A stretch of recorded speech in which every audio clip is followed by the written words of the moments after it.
Hello, everyone, and welcome to the 5th episode of Campaign 2. Oh, this is actually the 6th episode. Nice job, me, on the writing process. This is Speedrunners and Dragons Campaign 2, Episode 6, the show where I lead your favorite speedrunners on a daring adventure through a dastardly tabletop world of my creation. My name is Adef, and I'll be your Dungeon Master tonight. Joining me, as always, are Danny B, Dangers, The Blacktastic, DGR Dave, Kung Fu Fruit Cup, and Fant TV. Every other Tuesday night at 6 p.m. Eastern, or today, Thursday, here on twitch.tv/Adef, the 6 of them will be traveling around the lands found in the Liseptian Ocean, attempting to learn its secrets and save the world. A few quick announcements. First thing is that the YouTube is climbing. I'd like to give a big thanks to DGR for doing some posts on his channel to sort of cross-promote. We are trucking to 1,000, baby. We're almost to 800 as of tonight. So we can get there, and I will be doing a dance at 1,000 and jumping in a body of cold water at, what did I say, 10,000, I think? Yeah, jumping in a body of cold water. So get excited for that. If you are joining from Dave's YouTube channel and you're on our YouTube right now, I highly recommend you go back and start Campaign 2 from the beginning and catch up quickly, as we got lots of episodes in the works. So, on to the recap. Last time on Speedrunners and Dragons, in the thrilling conclusion to the Tournament of Fighters held in Releron City, Haddock defeated Daneth in single combat, claiming the title of champion. Daneth, left unconscious but recovering under the watchful eye of medical professionals, was left behind to rest as the rest of the team learned of the job which Bernard Claxon had for them. He revealed that he believed there to be a sinister presence in a place called Albrecht's Keep, and had sent Getzthen, a mighty Releronian warrior, to scout the location. Bernard also had an elven woman named Liza join them on their quest. Whilst this was occurring, Alencia was in a cave at the center of the Enness Lake, where she and our good pal Steven were on a vision quest of sorts, guided by the naturally high amount of brink energy present in the cave. In the vision, the two saw the universe before their very eyes. Countless galaxies and worlds rushed by them as there appeared to be a sort of blue flame/brink entity in the center of it all. This entity aimed to disperse brink energy to many worlds, but struggled to send many of its flames, as they were all seemingly stopped by the God's Wall around Zethus. Stephen pointed out his own world, Earth, he called it, as some flames appeared to go there as well. Many flames were able to travel around Liseptia, as this is not too far from the flame's, apparent position. After the vision was over, Stephen and Elle discussed what it all must mean. Stephen mentioned that he felt Day Trader's conditions had changed. Day Trader is Stephen's brink ability. And Elle, too, experienced changes to Virtuous Beast, her own brink. After their discussion, Stephen began to head for Dwome, and Elle rushed to rejoin the group. Finding them rowing along the Enness Lake, Elle paddled out to them before the whole group made landfall and headed through the jungle towards Albrecht's Keep. Meeting Getzthen outside the walls of the ruined keep, Jader was starstruck. The pure boy. He introduced himself to Getzthen, and Getzthen challenged the boy to an arm wrestling match. To everyone's shock, including Jader's, but not so much Veryl's, Jader won the match. Having earned Getzthen's respect, Jader and the rest of the team headed into the keep, behind Getzthen. The group then split to look for clues, Scooby-Doo style. Two teams encountered puzzles, but Getzthen, Jader, and Liza encountered combat. Liza, however, seemed to disappear. The team finished their respective challenges and met in the courtyard, completing one final puzzle at the door to gain entrance to an underwater chamber where sat a goddess. Lounging in her throne was Yakta, the proclaimed goddess of the woods and life. Finding out that this was the being which took Jader's brother away, apparently eating him, the team lunged into combat with her. During the grueling battle, she unveiled her brink, Light in the Dark, which created an aura that caused people to be unable to hit her and to rapidly age. Getzthen entrusted his mighty Vorpal Blade, a black-hilted red sword, to Jader in a moment of dire need. The very same storied Vorpal Blade which cut off the head of Urenith, the only son of the chief of the gods, Eurelion.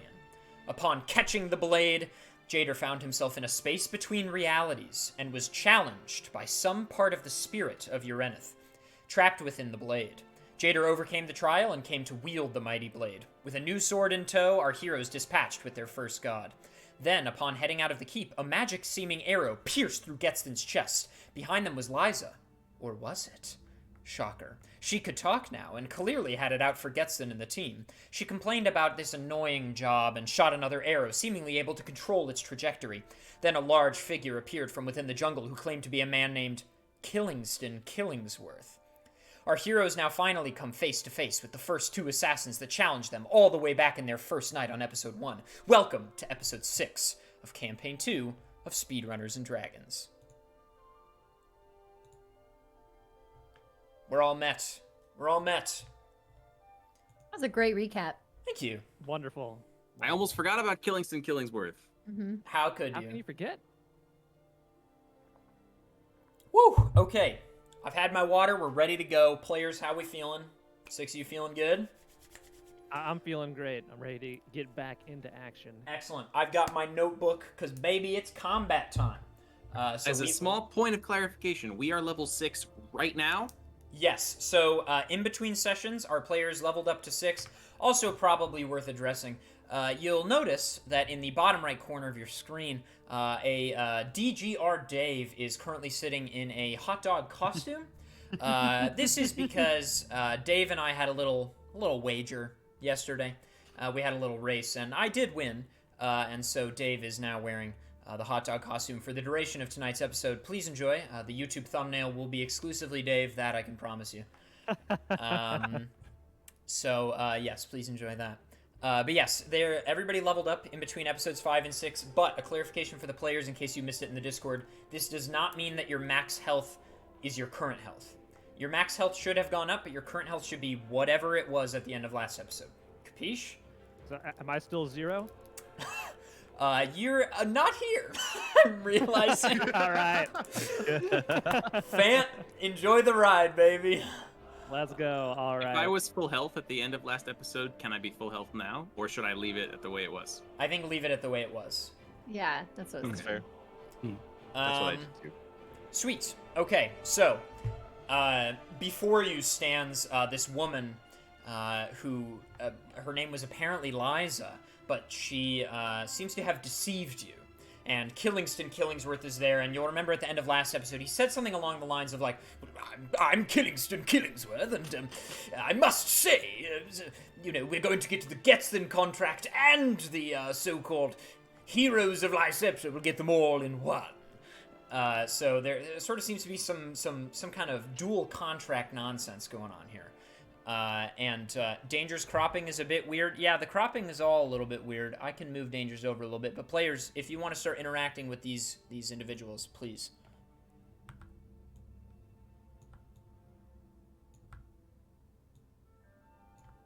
Or not. It's okay if you have nothing to say. It's all right. Just like thinking. I'm in awe that someone like Killingsworth is right before me.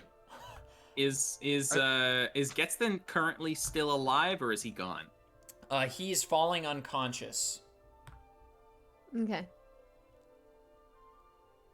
Because he was already pretty mortally wounded. Well, not mortally, but quite damaged. Also, DGR, some people are saying you might be muted.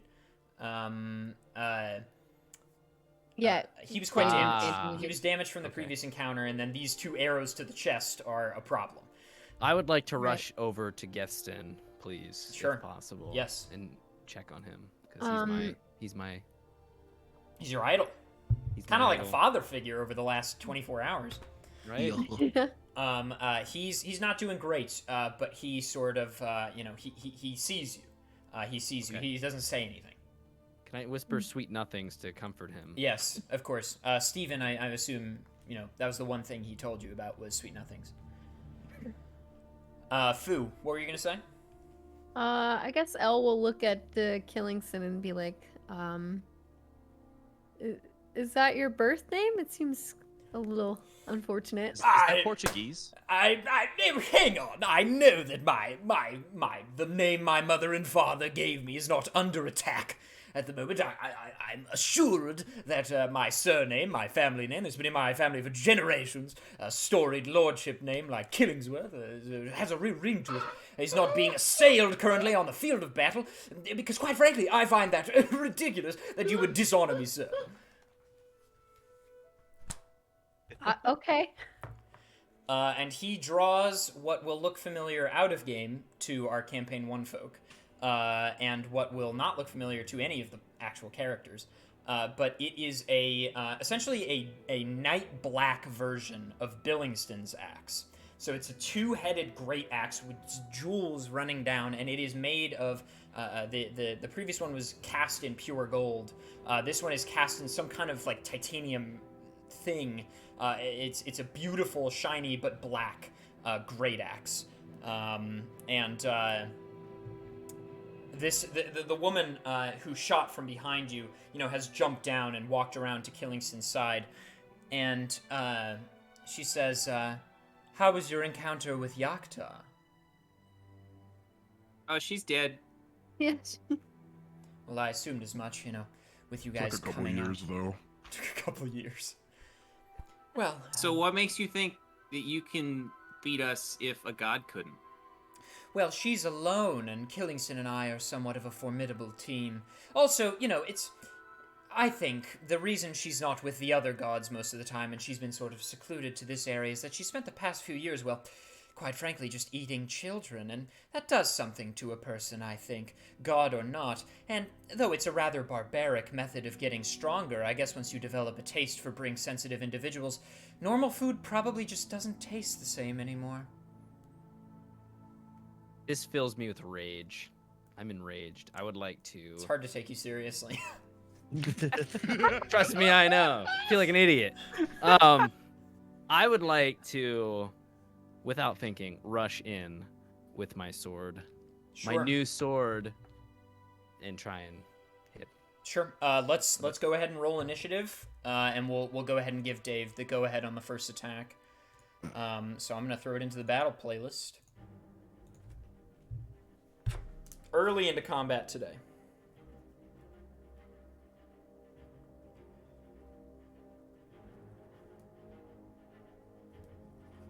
All right, let's get Jader's roll. All right. Does a... Oh, we're rolling initiative, baby. Initiative, dog. Oh, right. Sorry. Unacceptable. I'm so sorry. Same dice roll though. Yes, you can just take the same d20, you just add something different. We'll start with Valencia. 23. Hadak. 8. Elion. 23. Oh! Veryl. 10. And Jader. 8. Okay. All right, Jader, we'll start with you since you've sort of sprung into action here. Who are you? You're gonna attack the woman, I assume. Yeah.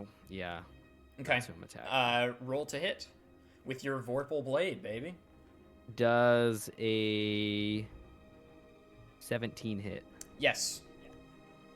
Okay. I'm in all-out attack mode, so I'm holding my sword two-handed here. Sure. So I get to roll 2d10 plus 5.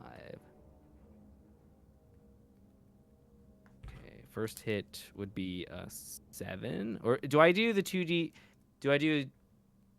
So with this new blade, Yes. it's 2d10 plus 5. Is it my 2 rolls and then plus 5? Right? Yes, correct. Okay. So it would be 14 Nice. total. Okay. Excellent. And she takes a palpable hit. I would like to also use my extra attack. Extra attack. Swing Extra again. attack. Swing again. I really appreciate Bobby's dedication in every single episode of this show, of which so far this is the 18th, including both seasons. Every time that I say multi-attack or anybody implies that there's another attack, Bobby, every time, without fail, goes, multi-attack. And it is nothing if not consistent. You gotta love it. You gotta love it. Now I need to roll a d20 again, right? Yes, you need to roll the hit again. Okay. Does improved crit? I rolled a 19, nat 19, which I get improved. It crits, but you Crit. don't get the beheading bonus from the Vorpal. Correct. That's only on 20. So you do Okay. crit, which means you roll 4d10. Oh. Okay. Oh my god. Oh can my do that. god! Oh Good my luck to that god. lady. I'm enraged. For 23 damage. Nice. I mean, you have really sliced and diced her. There is blood streaming. Nice. You just gonna stay right there? I'm staying right in her grill. Excellent. After Jader is... Well, actually, let's just jump to the top of the key. So we will go... Which actually works out, because he's at the bottom.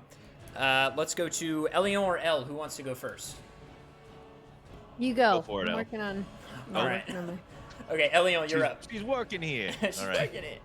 I'm transferring my character sheet to a more digestible version. Sorry, everyone. No I'm worries. working. Does everybody still have their temporary hit points? I think so, right? Yes, and also, do we still have Bless, Bobby? It has been, how many turns was it that week? So I think I'm working with a sheet that wasn't updated since I had just leveled up to level 5. Because that would be at my normal setup. So I'm just kind of, a bit. My hit points might be slightly different, just so you know. But That's I don't have any okay. extras. I figured that would even out. That's okay. I think between that time within the boss and And now, I walking think Bless here, would've worn off. probably over. I would agree. Yeah. All right, Elion, go ahead. Okay, so I will use my action to cast Bane upon both of these individuals. Bane is kind of the anti-bless, so they must Do we have both Liza make... also here? She's the woman that is just as attacking Getson. Right. So, but there's three enemies. No, you're there's saying, only right? 2. Oh, okay. Liza was Yeah. undercover. Killingston. and Gotcha, Liza. gotcha. Okay, okay. Yeah, so I'm going to cast Bane on both of them. Okay. They have to make charisma saving throws. Okay, what's the DC? Math. They both fail. 100% they both fail.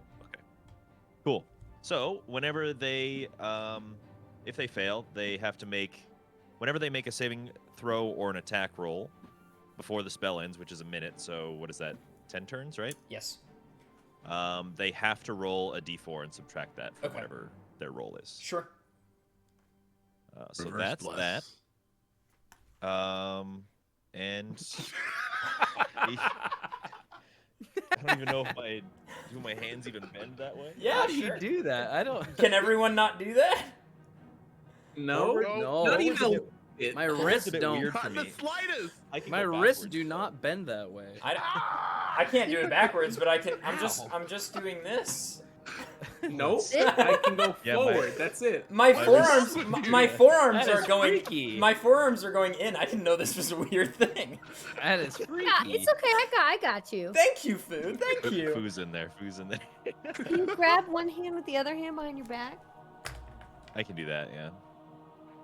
Fun. That one's I fun. can do I it can on do one that. side, but not the I other. can do one side, but not the other. Same. I This is can't. where we I start can't like do this way. making clovers out of our tongue and stuff, and like who Huh? can wink their eyes? Who has recessive Not the genetics? show anymore. It's just how much weird stuff can each one of us do. Here we go. Talent show. Talent show. It's all Okay. happening Alright, in universe. This is That's in one of all universe. tasks. There, Alright. Jader is risking his life. Well, Doc's like, Hope everybody's enjoying the fitness training room and stretching exercises on this week's yes, episode. of yes, Speedrunners this week's Speedrunners. episode. It's important. Everybody Absolutely, stretch. Elion, what else is happening on your turn, my man? I'm also going to use Bardic Inspiration as a bonus action, Sure. and I'm going to grant it to Jader. So Jader, you have at your disposal now 1d8, I believe it is. Hold on a second, let me just double check. Yes, 1d8. So once within the next 10 minutes, for any ability check, attack roll, saving throw, or healing spell, you can add a d8 if you don't like your roll. You just have to do it before adef says it hits or misses. Cool. Thank you. You're welcome. Sweet. Up next is L. Valencia. Okay, so what damage has been done to people? There's A been lot of damage to the woman. to the woman. Yeah, she kind of Killingston, killing whatever his name is, Golsta. murder guy. He hasn't attacked anybody yet, right? No, he hasn't had Not the yet. opportunity. Okay. How far is Elle from Eliza? You are about 20 feet from her. 20 feet. Okay, so what I realized today, whilst looking at my notes that I had written down separately, is that I have a pounce ability. Oh, fun. So as a bonus action, you can leap up to 20 feet to an unoccupied space that you can see within 5 feet of a creature. It does not provoke opportunity attacks. Cool. So I'm gonna leap at her and wait. I guess I wouldn't yet. I gotta activate my thing if I want to do that. Oh no, that takes a turn.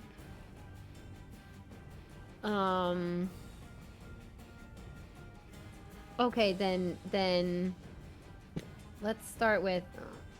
I'm gonna shoot her with an arrow, I guess, first. Your arrow is pretty good, I will say. Yeah. I'm gonna hunter's mark her. Sure. And then I'm gonna shoot her. Okay. I'm gonna try. Cool. All right. So. Update, we're up to 819 subs on the YouTube. It's just climbing. It's just climbing. Yo, Let's can we get to go. 850 though? Let's go. Let's go. All right, you're gonna shoot her?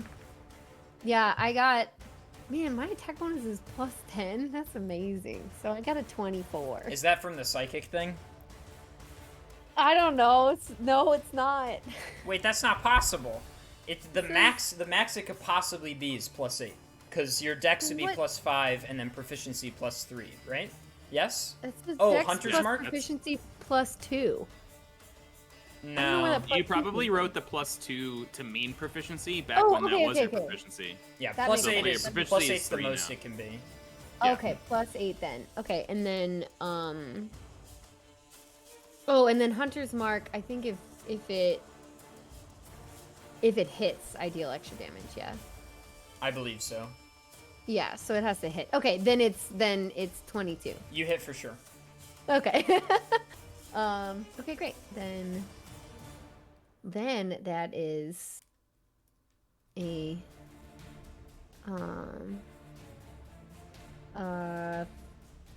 5 plus my strength, which is 2, so that's a 7, and then I do the D4 psychic damage. So it's 7, 8, and then the hunter's mark is another D6.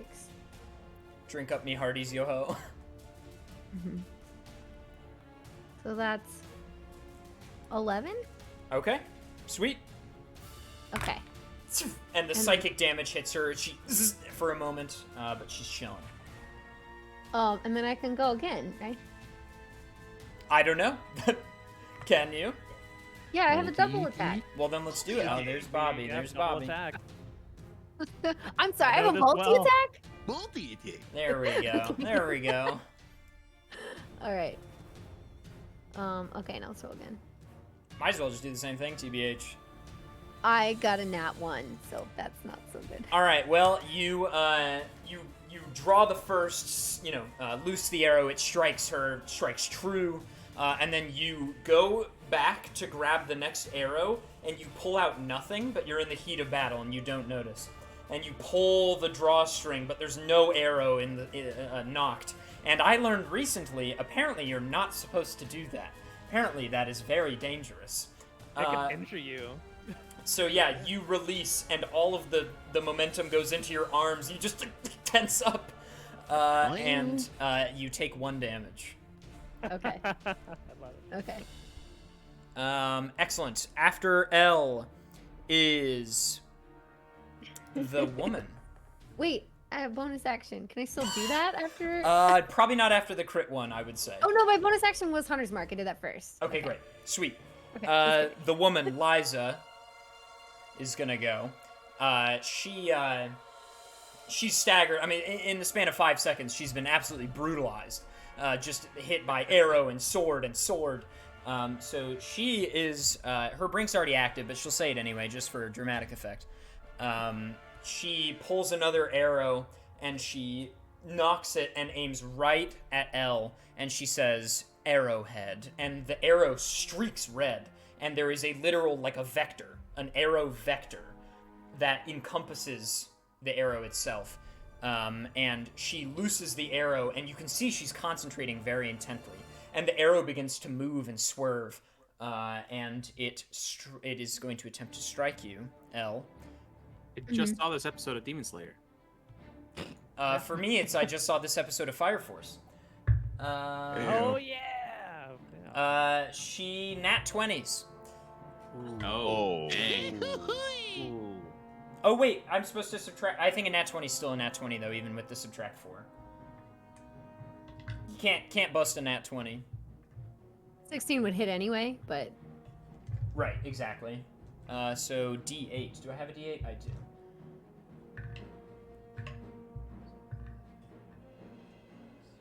That's a lot of rolls. oh, I'm gonna be over on the side thing now. 15. No, sorry. 22. 22 damage. 22 damage. Yeah. Oof. Okay. And it Ouch. cuts through you and then goes towards Getston. No. What? No! Guy in hot dog suit is enraged. I just left him. That misses him, and then it goes through past him. And then it goes to Elion. Elion does a 16 hit you. Yep. Oh, sorry, I gotta subtract 4. You gotta subtract a d4. Does a 12 hit you? Nope. Okay. Nice. Well, you're just... Leave my Save baby myself. and then it Leave just my goes boy around alone. you. The arrow's coming at you. And you do that and it swerves. Oh yeah, a vector is anything with its magnitude and direction. Yes, thank you, Fant, for doing the physics lesson in the chat. Oh, Dave, look at those muscles, man. Look at those forearms. You're looking great. I'm just trying to. I'm trying to figure out how you do this. I'm just going here, and then I'm just going like that. I'm pushing my arms in It towards still my... freaks me out. all Yeah, right. it doesn't work. Okay, all right. Yeah. Okay. I would love to. Can I yell? Can I yell at Liza? Sure, yeah. Fight me! She looks at you, and you can tell that, like, when she was shooting the arrow, she was concentrating so intently, and when the arrow missed, like, it almost pained her. And when it struck L, like, she took, not damage, but, like, she has some kind of physical connection with the arrow she's controlling, it seems. And Jader, you being right up close, you notice this. And she looks at you, and she says, I, Ren Riley, fight you. I don't think so. And she uses a disengage action to back away from Jader, and she moves her full movement speed 30 feet back. And Killingston's turn. Killingston is like, I will gladly fight you. And he walks up and he says, well, he first is just going to swing at you with his mighty, mighty Killingsworth family axe.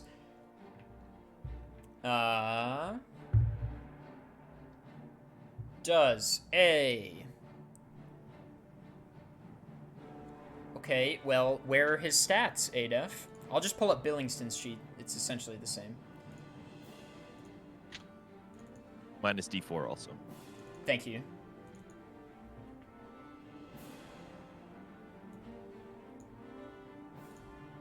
Okay, I've got Billingston's stuff up.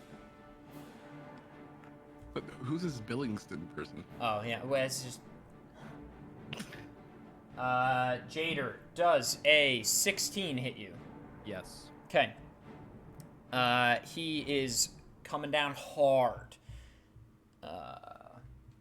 Pretty similar damage to your weapon, actually.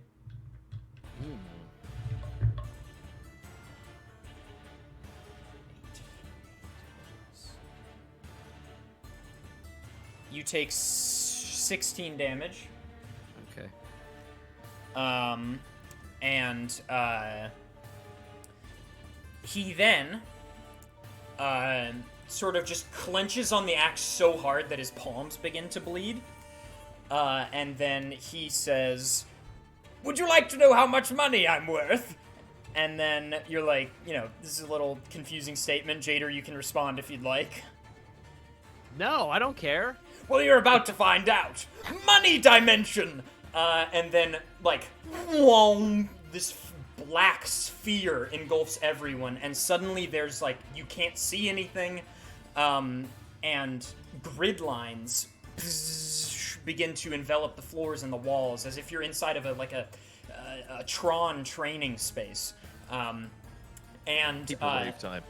Yes, and you can see 5 feet squares. Like, you can see the battle grid layout before you, and you feel heavy. And you feel slow, and you feel heavy.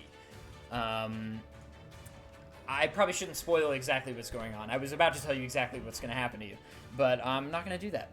And the room is like 60 feet by 60 feet and just encompasses Ren Riley at the back, and all of you, and Killingston. And Killingston is moving with no problem. And he brings his axe down yet again onto our boy Jader. Uh-oh. Wait, why? Uh-oh. I don't want to get hit again. That's a hit.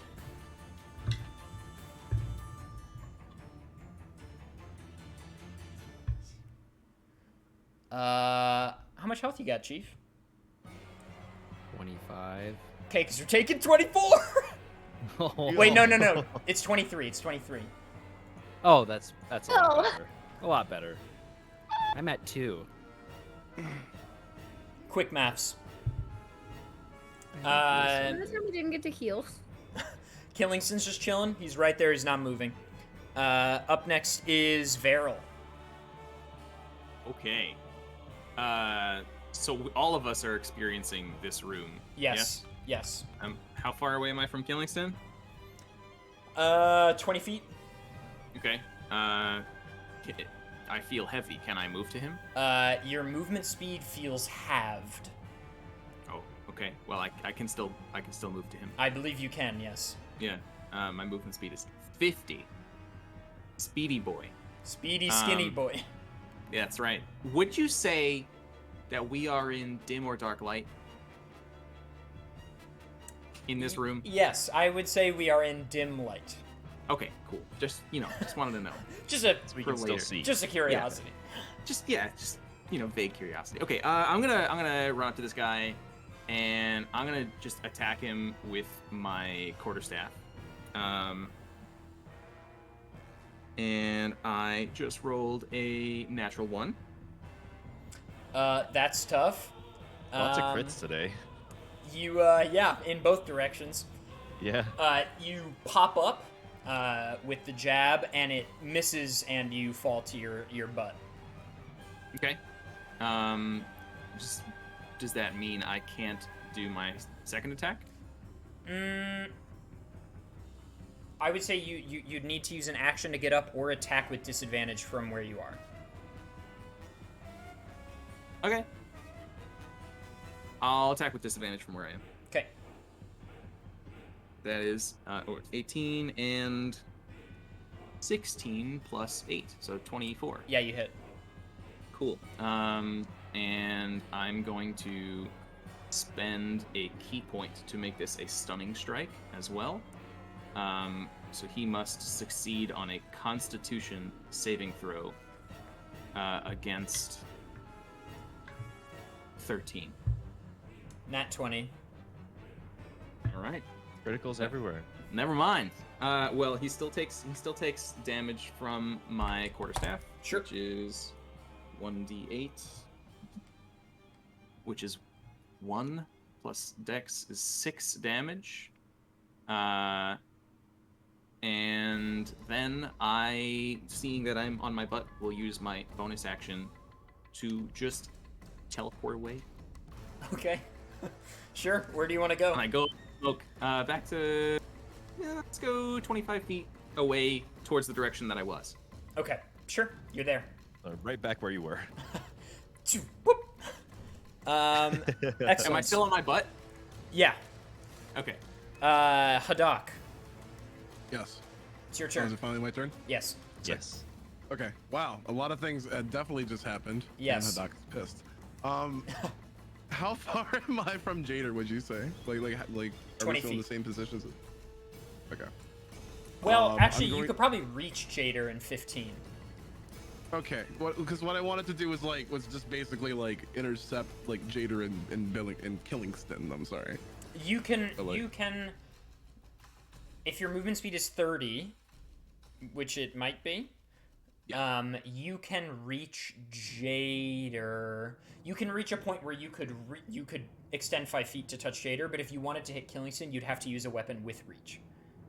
Sure. I mean, yeah, we got. I.e., you'd be All right, 10 feet away. All right, yeah. Let me go ahead and attempt to reach Jader. Wow, because you're really hurt. I'm sorry, bud. Let me channel divinity and use my preserve life action, so I can restore up to 30 HP. I can split this within a 30-foot radius. So if you want, well, actually, you don't get a choice. 14 HP to you, and I'll take the rest. It just can't go above your max HP, but I'm just assuming that was a lot what happened to Yes. Jader there. That was helpful. Thank you. Okay. And then with that, I am going to turn and face Killingston in an attempt to provoke him, because for my bonus action, I'm going to cast Spiritual Weapon in the Yes. likeness of his weapon. Oh, he's not going to like that. And we are going to swing at Killingsworth with this newfound weapon. Let's roll some die. It's a 22 hit. Yes. Then that would be the 1d8 plus 2 for 6 damage. Sweet. And he will roar toward Killingston. Face me! I need an opponent! Excellent. Jader, it's your turn. Goodness, man. How far away am I from both individuals? You're within reach of Killingston. You're too far to get to Ren Riley in one turn. Let me see. I would like to use my brink on the lady. Sure. I can't remember her name. Ren. Yeah, so I say excavate. Or do I have to roll for this? No. Okay, I say excavate. Okay, how big's the Uh, hole? Oh, I'm going full hole, baby. Full- Full hole. In a hot dog gonna- costume. All right. It's gonna be 6 feet wide and 12 feet deep. Okay, how's the damage calculated? I don't remember. It is. She has to make you a need- strength saving throw, right? Correct. DC 16 strength saving throw. Well, she loses 4 and it's a horrible roll, so she does not succeed. So she is knocked prone and takes damage depth of the hole, which is 12 feet, plus 1d6. So you point and cracks like try to form in the sort of trick room type thing that Killingston has created, and instead the space of the room warps downwards. And as if it were a hole. And she falls down, and you hear... That probably didn't come through on Discord. Let me give it another go. You hear that noise when she hits the bottom, and you do not hear a yelp, you do not hear a scream, you hear nothing from her, and you almost can hear... It sounds like she's not breathing anymore. Well, that. Oh, just Yay. And also, Jader, remember how I said, and this is out of table for the rest of you, but this is Jader is thinking this. So the rest of you, your characters would know this. But Jader, remember how I said that when your Brink leveled up in last episode, it felt like you could almost tell where the stuff you deleted was going? Right. Yes. It feels like you didn't delete anything. It feels like you just moved this room. Like there's nothing outside of the room. It feels like. Does that make sense? Like this false room that Killingston has dragged you all into. To Right. you, it feels like there's nothing on the other side. There, you didn't Okay. remove any dirt or grass or anything. It just Right, the room right. just moved to compensate. Gotcha. Cool. So I would like. Can I use my extra attack? No, because that is an No? action, not an attack. Well, then I'm gonna use my second wind. Sure. here, Yeah, that you can do. And I would like to use Elion's dice for healing. How do I use that? How do I use that again? you just add a D8. Okay. And I'm also going to use I can use on my second wind. I can use a bonus action to regain hit points equal to 1d10 plus my level So you're doing 1d10 plus your level plus 8? plus 1d8. Plus plus a 1d8. D8. Okay. Okay, so level 6 plus 2, 8.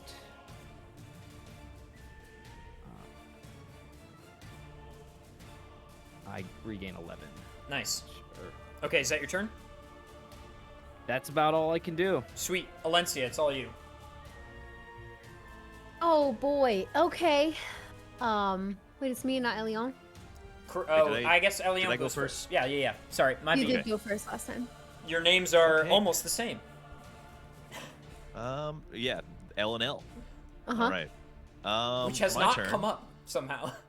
Surprisingly, yeah. We never shortened Elion to L, so. But True. for my turn, I'm just going to use my rapier to kind of prick the inside of my palm, and I say, I don't like this room. It's time for a little foul play. Sure.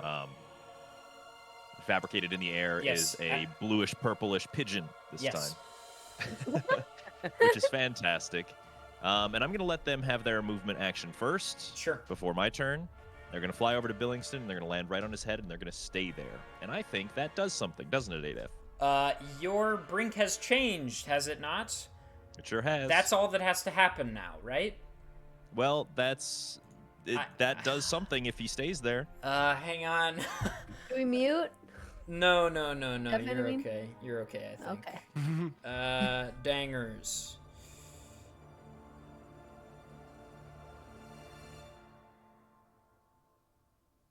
Oh, you haven't used his super special ability yet. That's cool. I forgot about that. Why is getting this set Super up? I want to see your special. best bird emotes in chat. That's What right. do you got? Let's go, I love fans. The hype, the hype bird from the parrot from the hype trains. I Yeah, finally hype got that squawk's one. good. Yeah, let's see what you guys got. Oh, Let's see 'em. dangers. Interesting. That's right. That is a part of your ability now. When the bird lands on his shoulder, there should probably be a saving throw for this, don't you think? Maybe. Let's add that. Sure, what kind? What's your spell save DC thing? Charisma? Charisma, yeah. Let's just do that. Let's do it to your strong suit so it's still good. Sure. And let's make the DC the same as your spell save DC to keep it simple. Yep. Which is what? Spell save is charisma, so hold on. 8, 11, that would be 17. Well, he fails. The bird lands on his shoulder, and you see some inner turmoil, all of you, and then suddenly the room doesn't disappear. Oh, that's right. I'm remembering how his brink works, actually. Okay. The room does not disappear. You stay where you are.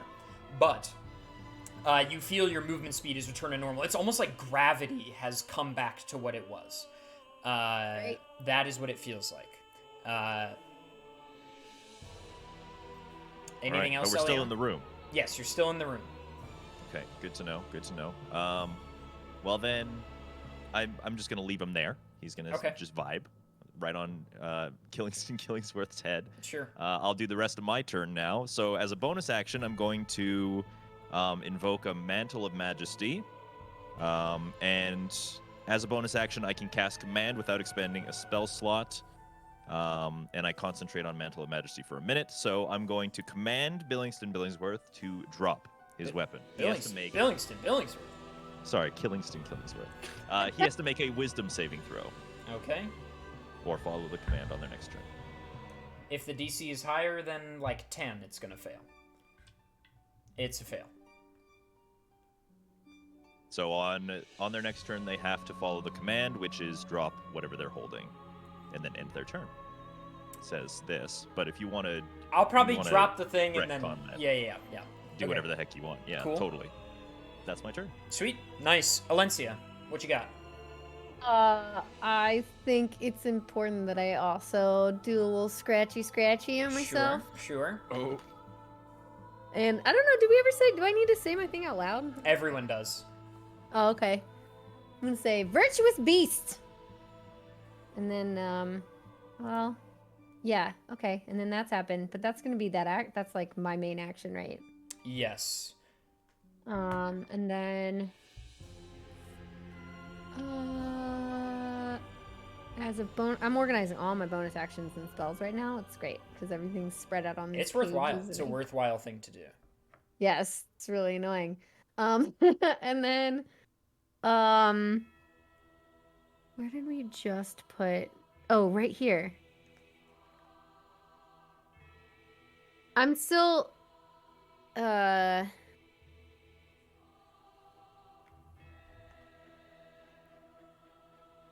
that one is a spell. Wait, what was, oh, wait, it's not a spell. But that's a full action. Okay, never mind. I can't do that. Sorry. It's okay. I think I'm probably... I'm still 20 feet from... You're 20 feet Formerly- from Killingston and quite far from Ren where she just fell into this hole. Oh, right. She just fell. That's right. 20 feet from Killingston. Okay. Then... And is anybody, like, right next to Killingston right now? Jader and that's it. No, Jader and Was it- Haddock. no, Haddock, Jader and Haddock. Haddock, both of them. Doc's my yeah, knight in I am. shining armor. Okay. Also, something that I have not enforced up till now in either campaign that I really should be is if somebody is standing in your line of sight, like, you cannot shoot an arrow easily. them. Like, you can't, like, whoa. Right. If they're very tall, maybe it's okay. Or if the player character is very short. Or if you're slightly askew, if you move a little bit, like, you could just move and solve this issue. But if you're shooting from direct line of sight, like, you cannot, unless you're willing Right. to maybe hit them. Yeah, they can curve Okay. bullets. Couldn't we be able to curve arrows? They cannot What curve is- I've bullets. seen how this works. You just go like that. And then, yeah, the physics work that way. Yeah. Fant, you were just teaching people about vectors. Is Killingston paying attention to me? Uwu. n- no. I mean, he's kind of Like, is he turned toward me or the other he's way? looking at Haddock, and you're right behind Haddock Oh, in his shit. line of sight. I'm in line of sight. Is Killingston paying attention to me? Yes, he is. Is he looking at me? Oh my god. We have yet to have a player character defect, so that could be exciting.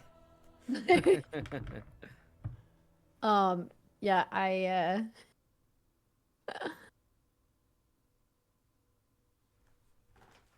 Can I, like, pretend? I'm just, you know what? Let's do something fun. I'm gonna pretend like I'm gonna do an action toward him, even though I can't actually do an action. Okay. See if I can just distract him from whoever's hitting him. All right. How do you want to just like wave your arms, or like what's the play?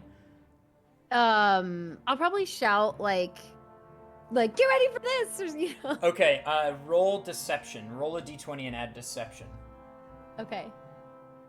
Okay, cool. Let me get the. Deception is one of them, right? Or am I thinking performance? Performance There's is one deception. too. Yeah, we There's got. both. Let's do deception. Okay, I only got an Do, 11. do you want Haddock's help on that? Like, wait, oh, by the way, she said you were a. Yeah. Only got 11. He notices you, Uwu, but he doesn't. It doesn't seem to draw his attention much. Okay, well, let's try. That's It's all I worth a can shot. do anyway right now. All right, I sweet. gotta wait till next turn. Sorry, guys. Ren does not go because she's dead. And Spoilers! Okay. Killingston's up next. And he drops the axe immediately, which he begins to cry. This object, as was Billingston's, is very important to him. In fact, some of you will remember from campaign 1, perhaps, that he's not allowed by his own decree to use anything else. But as a result of that, he gets improved crits, so. He can punch you, but that's it. But he says, first of all, he uses his action to swipe at the bird. So he's going to basically try to punch it. So Okay. I'll just roll as if it's a normal punch. What's the bird's armor class? 12. Even with minus the max d4, that's a hit. The bird takes 6 damage. Okay. He... The bird sort of, puffs up into the air and some feathers puff out. Ethereal feathers that then evaporate. And after this happens, you feel the gravity, reinstates on all of you. And Billingston says, "Look!" Killingston. He'll never get it right. God damn it. Killingston points up, and part of the wall recesses to reveal, I guess it wouldn't be a digital screen, that doesn't exist. It's like an ethereal number, and it is constantly going up slowly in the ones digit. And he says, "Those are all my investments. See, I'm smart with my money. I was born with a silver spoon in my mouth, but that doesn't mean I don't know what I'm doing. I invest in the right portfolios, and quite frankly, I'm doing quite nicely. And you'll see the numbers going up."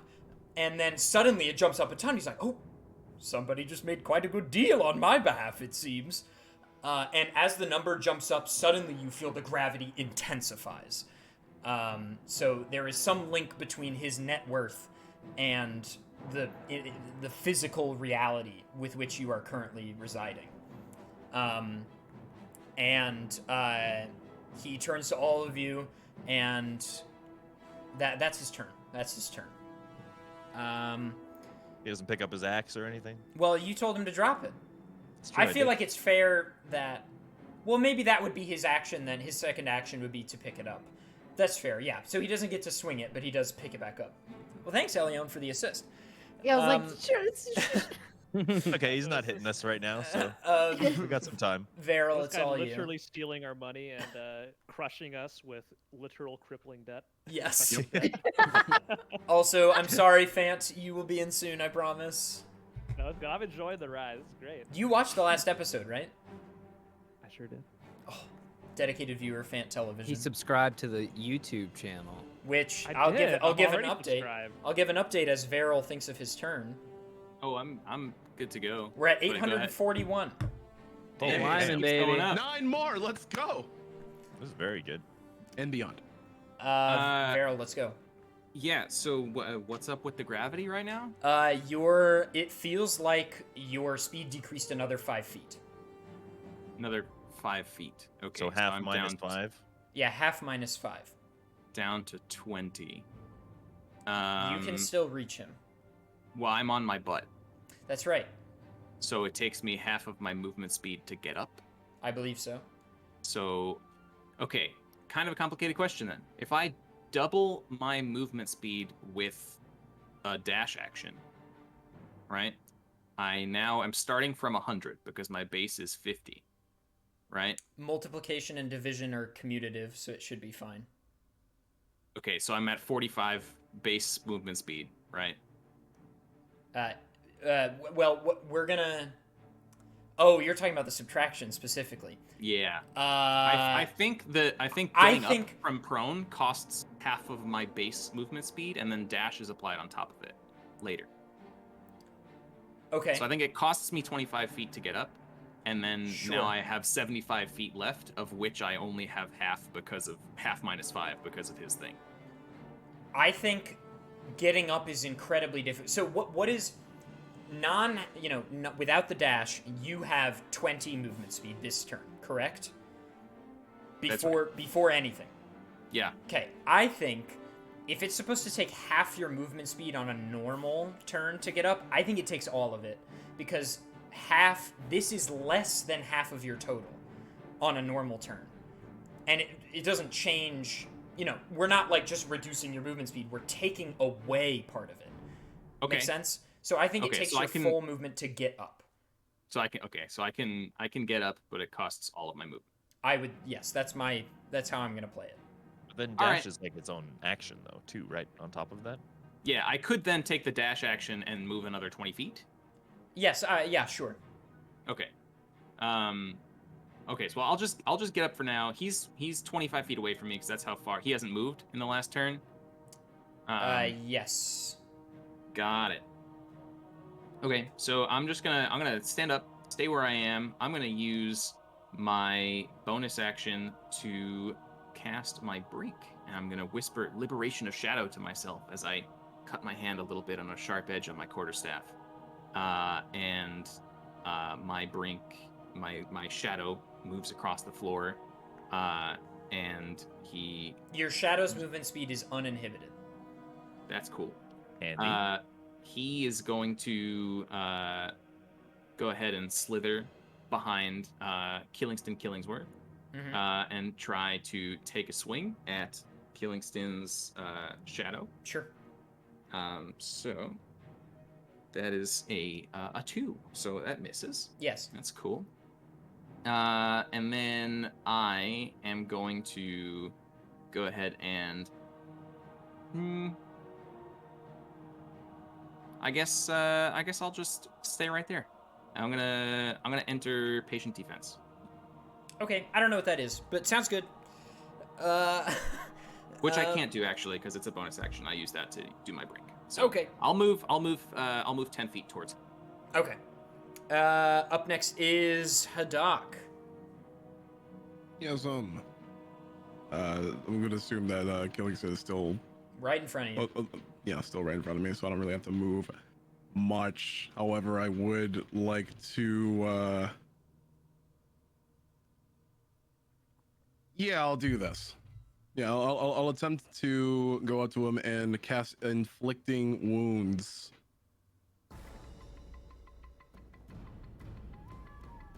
It's a 24 hits.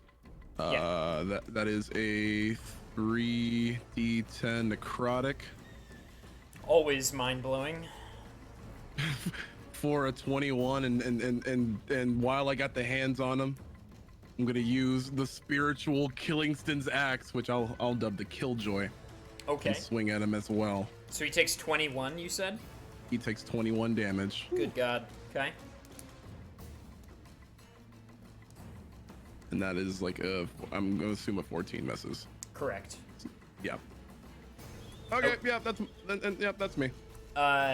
He turns and he says, Ren, these guys are putting up quite a fight. I think we got Getson, but I'm not sure about the others right now.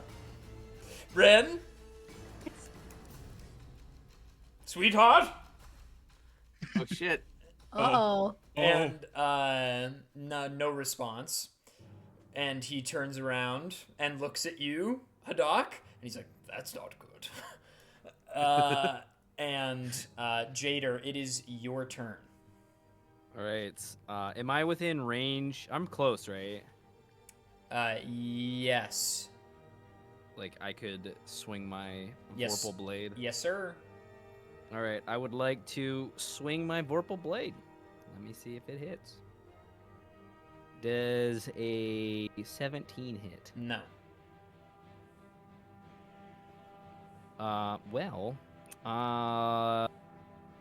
Can I use my extra attack, please? I believe so, because you took the attack action. Yes. I heard you, Bobby. Or I saw you do it. You got it. Oh, does a 26 hit? Yeah. Okay.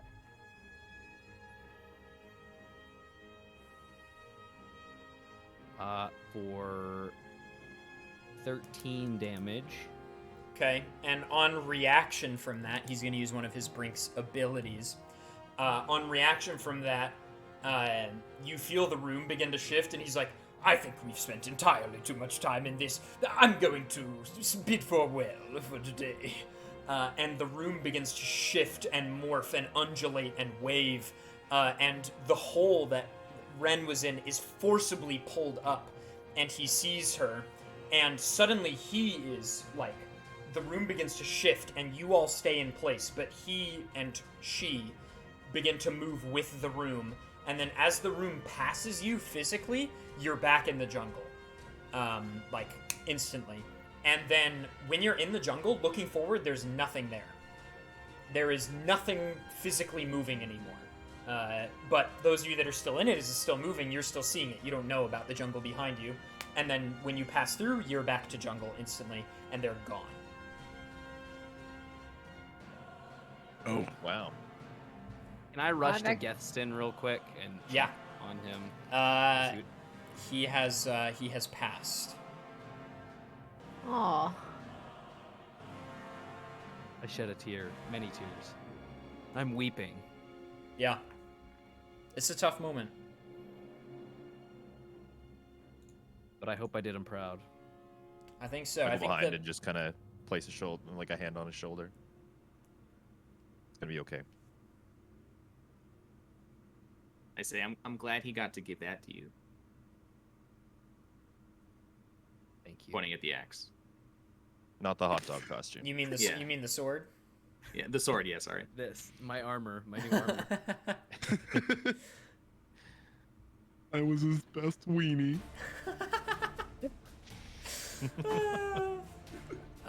Yeah. So unfortunately, Getson has been lost in the heat of battle, and the lot of you feel very heavy, and exhausted beyond belief. And just, I know I do this sometimes, but since we are a show and not a home game where we can sit here for as long as we want, I will sort of, in the interest of time, speed up the process. But you take Getson's body, go back to Releron City, and when you get there, I mean, Bernard Claxon is beside himself, distraught. Obviously glad that the mission is complete, but and Jader, this is actually pretty strange because Bernard Claxon is this like storied war commander, right? So it's strange to see him so befallen about one of his troops. But Getson is, he's a legend. And he sees you carrying the Vorpal blade, and he puts his hand on your shoulder, Jader, and he says, "It's in good hands." Thank you. I hope to honor his legend moving forward. How did Liza gain your trust?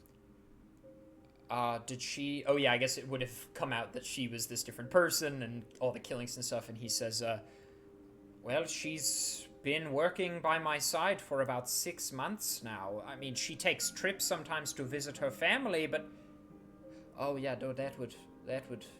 I think her last trip was trying to kill us. Yeah, that would seem like that's my bad. My bad. I'll take that. That one's on me. Also, your friend's still unconscious, but he's doing really good. And Bernard sort of asks for all of you to take a rest in a very safe, special room that he's prepared for all of you to sleep in. And Daneth is there. And Daneth, you've actually come in and out a few times. And they've sort of assured you that everything's okay, you're going to be fine, you just need a little more rest, so you sort of fall back into a deep slumber. And Daneth, you feel like $1 million. I mean, that's the bottom line. You feel like $1 million. Does a blue flame come out of? Yes. Valencia's The bag? moment you step into the room, this tiny blue flamelet comes out of Alencia's bag and looks around, pokes around, like looking around, and finds Daneth and goes into your soul. And amidst a dream space, Daneth, you feel your brink begin. Again, right? What? Didn't we all pass out when this happened? Or was it just us? It's just me and Steven. I think it was just the two of you went into this dream space. But Daneth Jader's passes already, out or Daneth is already out. So, Okay. Daneth, you go into like this dream space and you feel your brink changing. And Daneth, I regret to say that I did not prepare yours ahead of time because I forgot. But Of course. I can tell you that the bottom line is like the effects you have are just going to get slightly more powerful, and that we can do on the fly. Perfect. Yeah. Longer hair. Longer hair. Yeah. SSJ3. Yeah. But all of you fall into a deep sleep. And you wake up what you assume is a day later. This is a full rest, long rest, by the way. Key points, spell points, brink, health, all of it. It's all back. Okay. Also, actually, I'm going to retcon this in your favor. Elion, almost certainly the bird would have come back and landed on your shoulder. Yeah, Which means I need to tell you what money dimension does. absolutely. So everybody deafen except for Elion for a second. This is good for the viewers too, because they get to know. Money dimension is a brink that creates a physical space separate from reality in which he can drag other beings. The size and the physical properties, well, I should say the size of the space depends on his net worth. However, depending on his net worth, he can also control other physical properties of the dimension, such as the inherent gravity and things like that. It updates in real time as the amount of money in his physical possession, whether that be liquid or solid assets. As that increases, it becomes more powerful. Now, conversely, obviously, if he is to become impoverished, it will be very weak. Make Gotcha. sense? Yep. Cool. I love that Very you're keeping a little Pokédex of Brinks. Cool. You know Everybody come back. Hi. Okay. Welcome back. So you all fall into a deep sleep. It is kind of like a domain expansion. That wasn't even really intentional, Mayo Samurai, but the Jujutsu Kaisen references continue. Everybody, if you like shonen anime, watch Jujutsu Kaisen. It is like literally the best show to come out in the last decade, besides Haikyuu. But yeah, so there you go. Anyway, you're all in this deep sleep and you wake up and it feels like it's been a day. But you are aboard the Golden Razor. You feel the sea breeze, and you come to. It's a nice deep sea breath. And Arello is manning the ship, and he pops down to the part of the hull that the rest of you are sort of, or the deck that the rest of you were sort of on these nice blankets, and he says, "How's it going, team? How is everybody?" Did someone carry me here? How did we get here? Yeah, sort of like that fun thing when you go to sleep on the couch and wake up in your bed, you know what I mean? It hasn't happened to me for like 240 years. Couch. Couch. What's a couch? What's a couch? Daneth, you also are awake for the first time in like 8 days. Yeah, can I go like, head on, get back here. I'm not finished with you yet. What the f*** did I do? I just look around, I was like, Aurella's like, Daneth? I won, right? I won, No, right? you didn't. Daneth, you fell unconscious after the fight, and then Haddock really did you in. And I heard from Bernard. You fell unconscious. Your teammates went and fought a god while you were unconscious. They can tell you all the details later. But the rest of you were asleep for about a week. Daneth, you were asleep for a day before they then fell asleep for a week. Turns out whatever that brink was that Killingston used on you has had some adverse effects on your, everything. So you were asleep for a pretty substantial amount of time. That plus the fact that you fought and killed a god probably didn't help. And also there was that one thing I think that aged you rapidly. So, a lot has happened, I think. But welcome back aboard the Golden Razor. To be honest, the reason you're here is because Bernard didn't think you were safe in Releron anymore, especially without Getston alive. The God's assassins keep finding you guys somehow, and we don't really know how, so I don't think we can risk you being on land asleep. Especially not somewhere where you'd already been attacked twice. That's fair. Did you all get to tell the leader what we came to tell them? What do you mean? Oh, Bernard, you guys had so when they I were wasn't with them. right, yeah, so they can absolutely. I think we told him. Yeah, Yeah, Very we did. convincing. When Okay, we were great. in prison. When we were in prison, I think we told him. yeah, and Aurelio's like, I spoke with Bernard as well. He said that the condition was that you guys complete the job, and you completed it, so he's on board.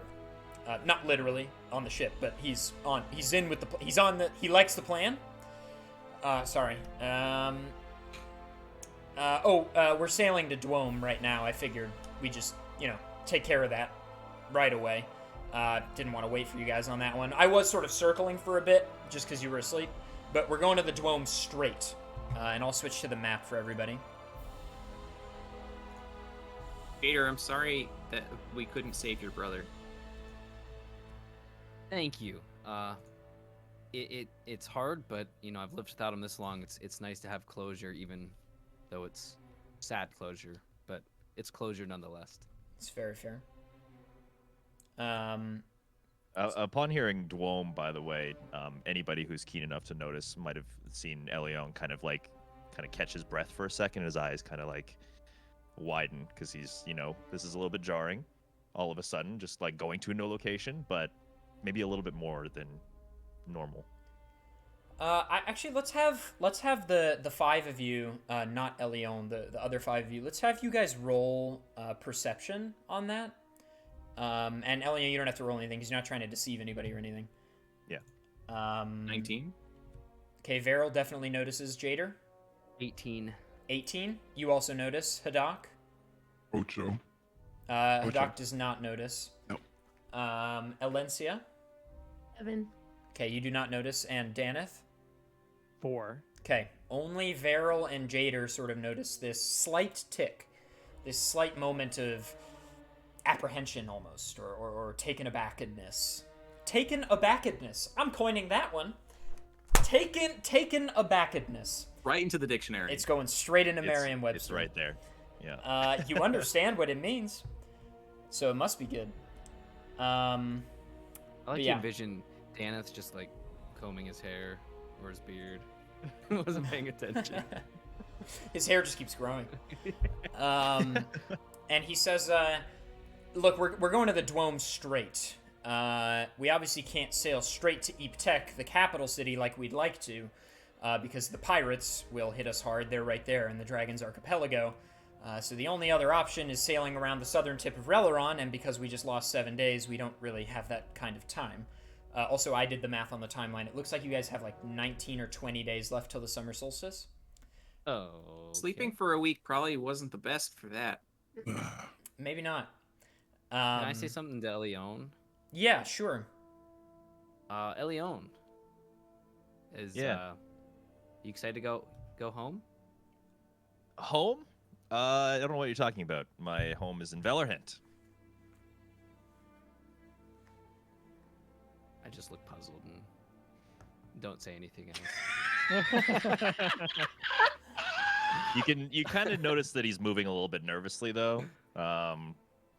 Take that as you will. Are you okay? You look clammy. I'm gonna be just fine. And at this, he kind of like disengages from the conversation. He goes to the side of the ship, like right up against the side, and he just kind of like looks out to the ocean and is focused on where we're going, I guess.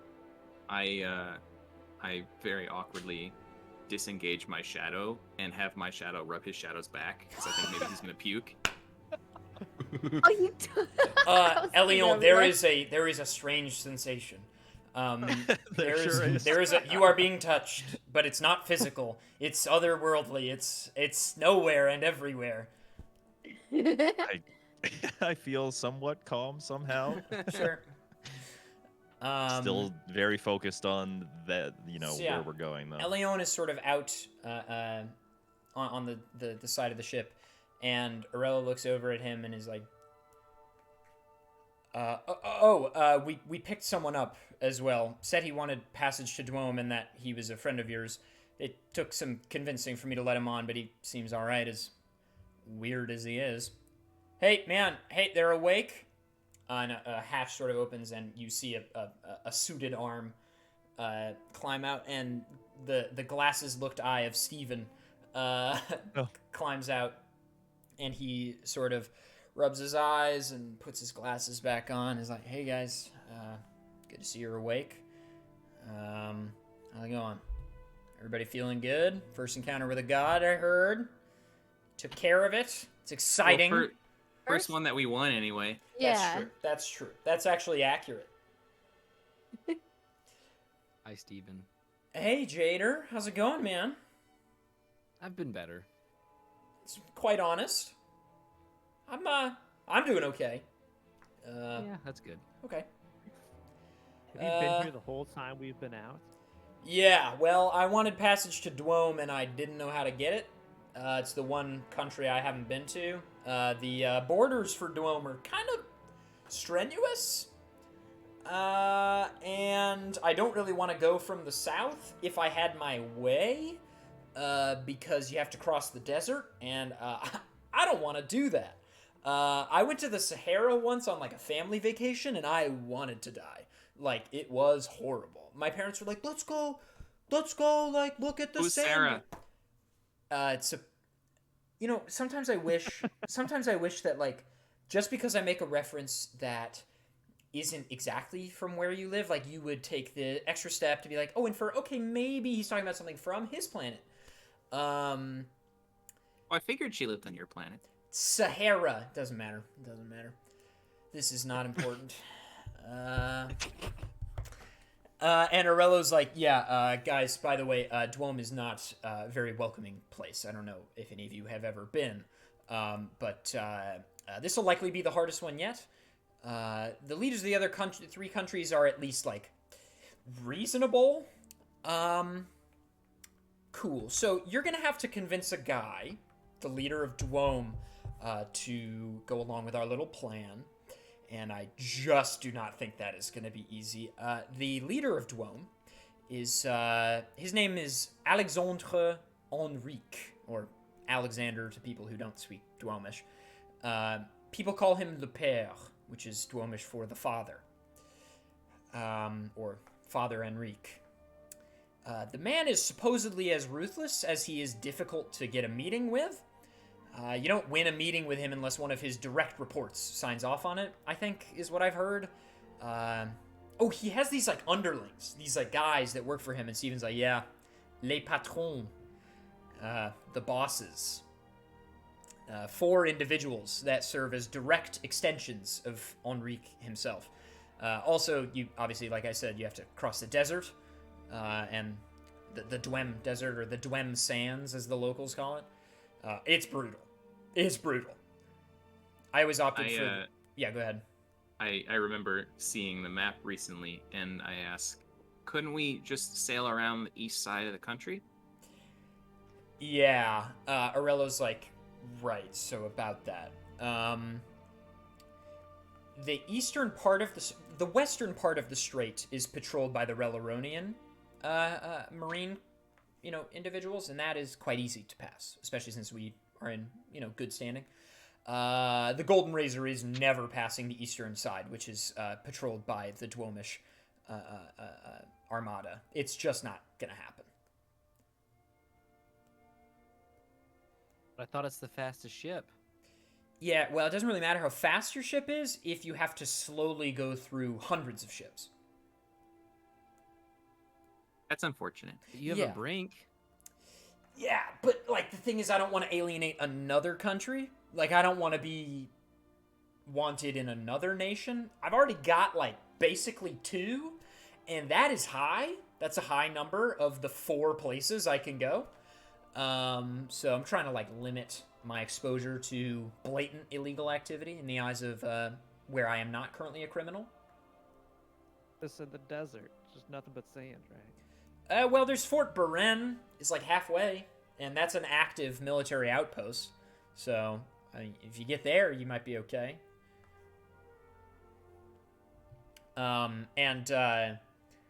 Steven is like, oh, by the way, I assume all of you have had your brinks change by now? Oh, so that's Yes. what that was. Yeah. Day Trader has changed. This has actually happened once before, because if you guys will remember, I had already visited the Brink Heavy site in Castash. So then the Mound was my second, and now this place with L in the NS Lake was my third. And my Brink has evolved quite a bit. And I don't think I need to go to the next site, to be honest. So I'm not going to go any further than Southport, which is the city right on the southern edge of Dwome.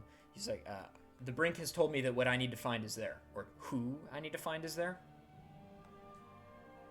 I have a question. Have I been informed of the events the rest of the party has? I think it's fair to say that let's just, accelerate that process for the sake of timing. I was thinking, I wasn't there to see it myself, but Steven, do you know anything about killing Killingston? He had a brink, or kind of revolving around some sort of money. It just reminded me of you. By any chance, do you know anything about this person? Ran into him, gave us I mean, gave my comrades a tough time. First of all, I'm sorry I'm losing some frames, gamers. That hopefully won't translate onto the YouTube side of things. But anyway, if the stream drops, I'll try to get it up post-haste. I know the Killingsworth family. I don't know about Killingston himself. It's kind of a gratuitous name. Killingsworth is it's like a pretty royal family. I can't remember from where, but it's just a name of note. I'm gonna turn the bit rate down a little bit.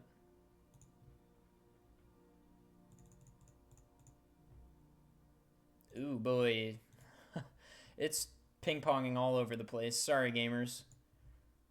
Yeah, I've dropped 1,000 frames in the last minute or so. Who do we get to blame? Not Do we get to bad, blame not Comcast? bad. Do we get to blame Spectrum? Who do Spectrum. we get to blame?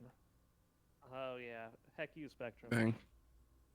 There is a reality where the stream cuts and we finish it locally, but hopefully it doesn't come to that.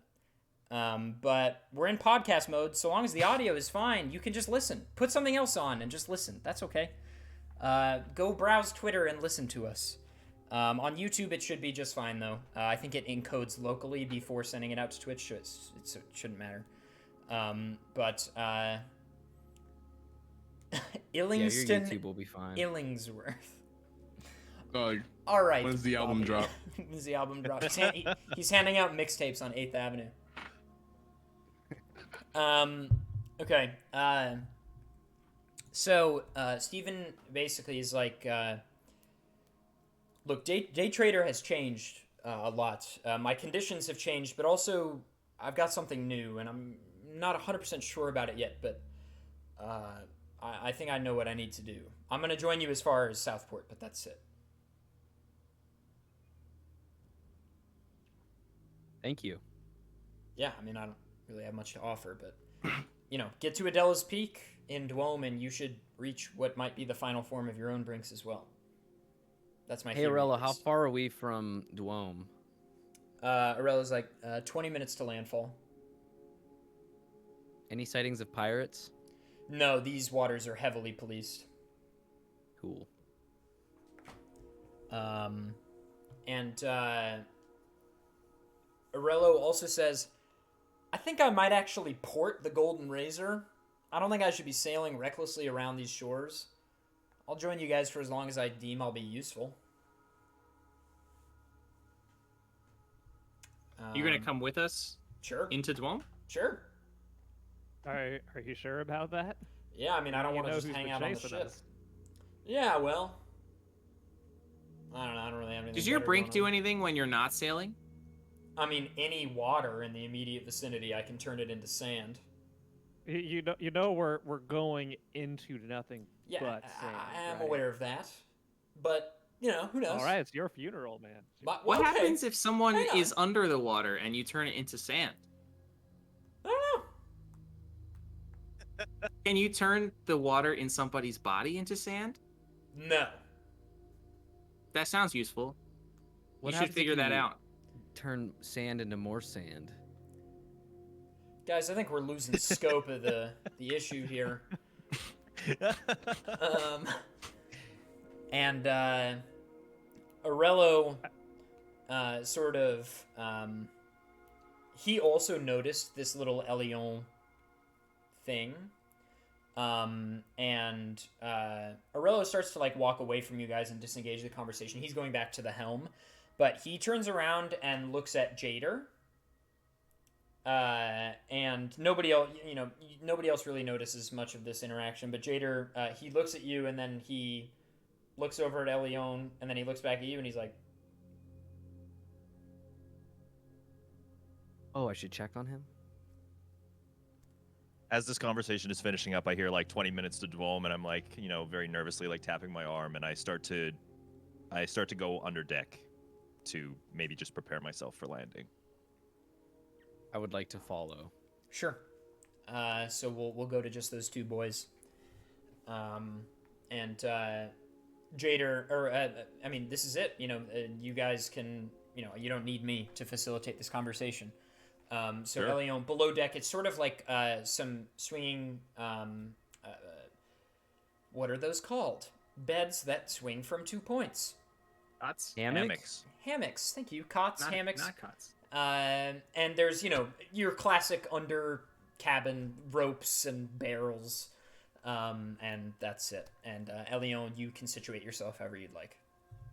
Sure. I'm under deck. I guess as Jader's walking in, he kind of catches me getting into a costume, one that nobody would recognize yet, but something that kind of just looks like common clothes, I suppose. Okay. Something that kind of resembles, again, nobody in the party would know, but like the way that the common folk in Dwome might dress. Sure. In preparation of this landing. Okay. I would say, hey man, everything okay? I couldn't help but notice when Dwome was brought up, you got a little bit antsy. Looked like. Well, and I kind of like look around. I'm kind of scratching my face like this. Can you keep a secret? Absolutely. I may or may not be from Velerhent. As the French name might imply, I'm actually from here. But I had to leave.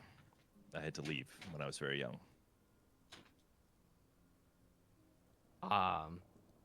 Would you like to tell me? I'm a pretty good listener. Would you like to tell me why?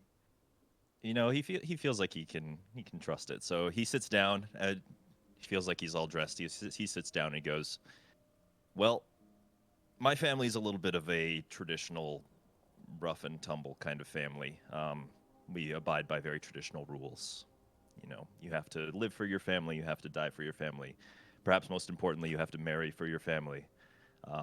The way that I grew up, the way that I experienced the world was not the way that my family wanted me to experience the world. And so I didn't feel safe there, especially if they found out the way that I experienced love, for example. It wasn't going to be very good for me. So when I was an early teenager, I ran away. I caught a ship and I sailed to Velerhent. I didn't know where I was going, but that's where I ended up. And perusing the streets for several days, I finally stumbled across Tiltea and her music store, and recognizing the accent, she took me in. So, as you might expect, going back home is a little bit scary for me. Understandable. That is a heavy burden you must carry. Again, your secret is safe with me, and if there's anything I can do to help make your travels back, you know, any better, let me know. I'll be beside you. That's very kind. And I would say, you know, you just don't go where your family is, but we might have a hard time avoiding their influence, is all I'm going to say. Okay. Well, I think you not only have my support, but this whole team's support when push comes to shove. Less. Then he reaches over and hugs you, says thank you. First of all, excellent roleplay. Excellent roleplay. It's clear. It's really hard when I know what I'm That's wearing. what I was about to say. It's really hard. I almost laughed once because Jader was being so genuine. Jader was being so nice, and he's just wearing a fucking hot dog costume. You did this, Adef. You did this. Yeah, I you picked know. the game, dude. I know. I did You not pick the bamboozled game. me I did not into pick the game. I did playing not. Mario Sunstar. Something so just good, clicked man. with Bobby. It just I think we clicked with need him. fan art of the hug, but in a hot dog costume. Yes. It's just Jader's character. I believe this is common. This is common Common armor from From Releron. Releron. Yeah.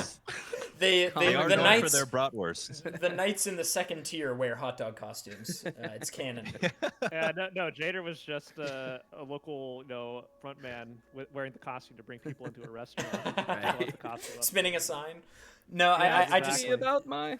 But genuinely though, Dangers, it's clear that you prepared and put a lot of thought in your characters. Nice job.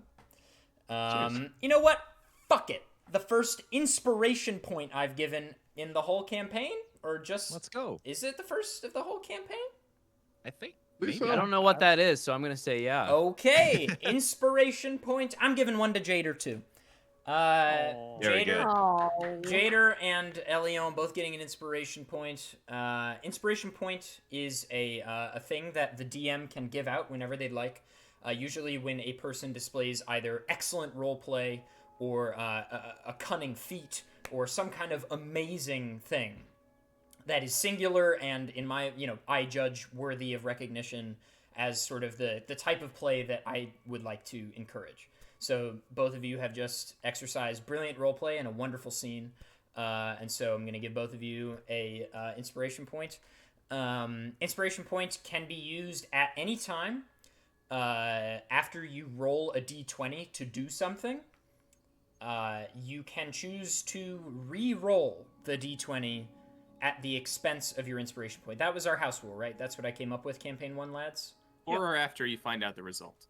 After you roll, but before you find out? I think it's after you roll, but before you find out, you can re-roll the d20. Sure. There is an inspiration box, by the way, on your character sheet right above your proficiency. And so you can just put one in there. Nice. And once you use it, it is spent. It is gone forever until you receive another. It's advantage, basically. So you don't just take the new roll, you take the better of the two rolls. But odds are, if you chose to re-roll, the first one's probably pretty bad. But yes, excellent. So you make landfall in Dwome, and Elion probably tenderly steps off the ship with Jader in tow, and everybody sort of piles off. Everybody, Aurelio, Steven, everybody's coming with. So this is your first glimpse into hi Bird. This is your first glimpse into Dwome for most of you. Almost none of you have ever been here. This is a very secluded place. It's a big nation and it's ancient. This is one of the oldest nations in the world. It dates back generations and generations and generations of ancient civilizations that had lived here.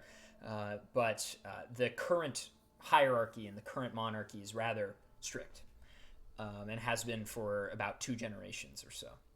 And there's no place like Dwome. That's good. That's good. Wow. The town is bustling, and it is sort of this greenery. You're in a sort of, it's not really an oasis because it's a southern town on the shore just before the desert, but it's like that in between lush seaside villas and the expansive wasteland of the desert. But both are quite gorgeous. I mean, Dwome is storied to be beautiful, and the desert itself is it's supposed to be gorgeous. And the townsfolk are, hustling around. You're at the docks, typical dock scene. They tie up the golden razor, and Aurelio tips off a guy he clearly knows. He somehow knows someone, like, everywhere. And the guy is like, oui, c'est bon, pas de problème, oui. And Aurelio is like, thanks. And the guy's like, oh mon dieu. And he walks away. And Aurelio rejoins you guys, and he's like, all right, where to first? You guys are the experts at this now, I assume, so what do we do? Is Steven still with us? Yeah. I'm gonna ask Steven. So where's the brink place in Dwome? Adela's Peak. I think that's what it's called. Let me pull up the map for everybody. That's really far away. Yeah. It's gonna take you some time to get there. Do you think we should go there first or to E-Tech first? That's a good question. Well, Adela's Peak is just going to make your brink stronger, which is good and important. But the pressing issue that's more time sensitive, I would say, is probably Eeptech. But if you think you can fit both, I mean, you could do it in either order. If I have a vote in this, I say we go to the peak first. I support that decision. It seems like it's on the way. All right, well, Let's go to the peak. I need to see some action. Been out of it for so long. Daneth is one track minded. I love it. And you guys faced off against a god, and I wasn't there to see it. That is tough. I can't leave you guys alone for anything. It's like, this is it. Next time you bring my unconscious ass with you along, so in case I do wake up, I'm gonna be there to help. Noted. Just so you're there. You can say you were there. Exactly. We use him as a two-handed. I'll use him as a shield, baby.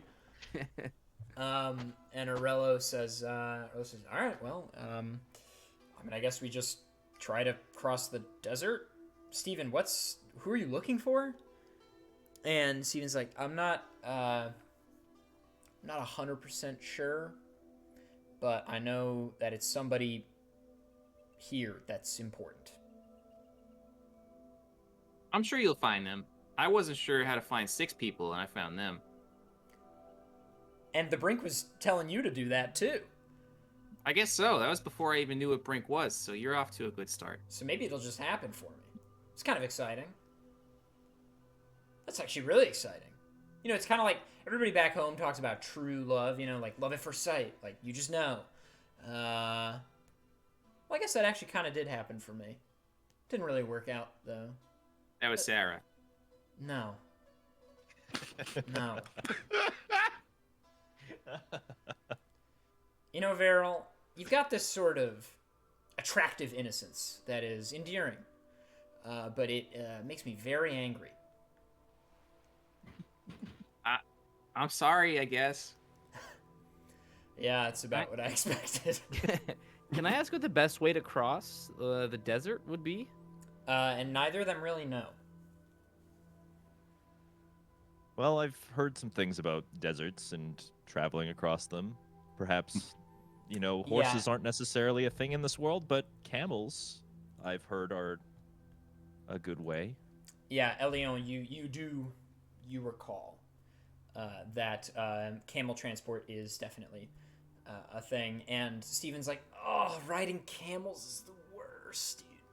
We went to Giza, and oh my god, the tour. I mean, it's cool. Don't get me wrong. Definitely very cool. Like, the pyramids are very cool, and they should be upkept. Important, you know, World Heritage Site. But it is tiring. Camels are tiring.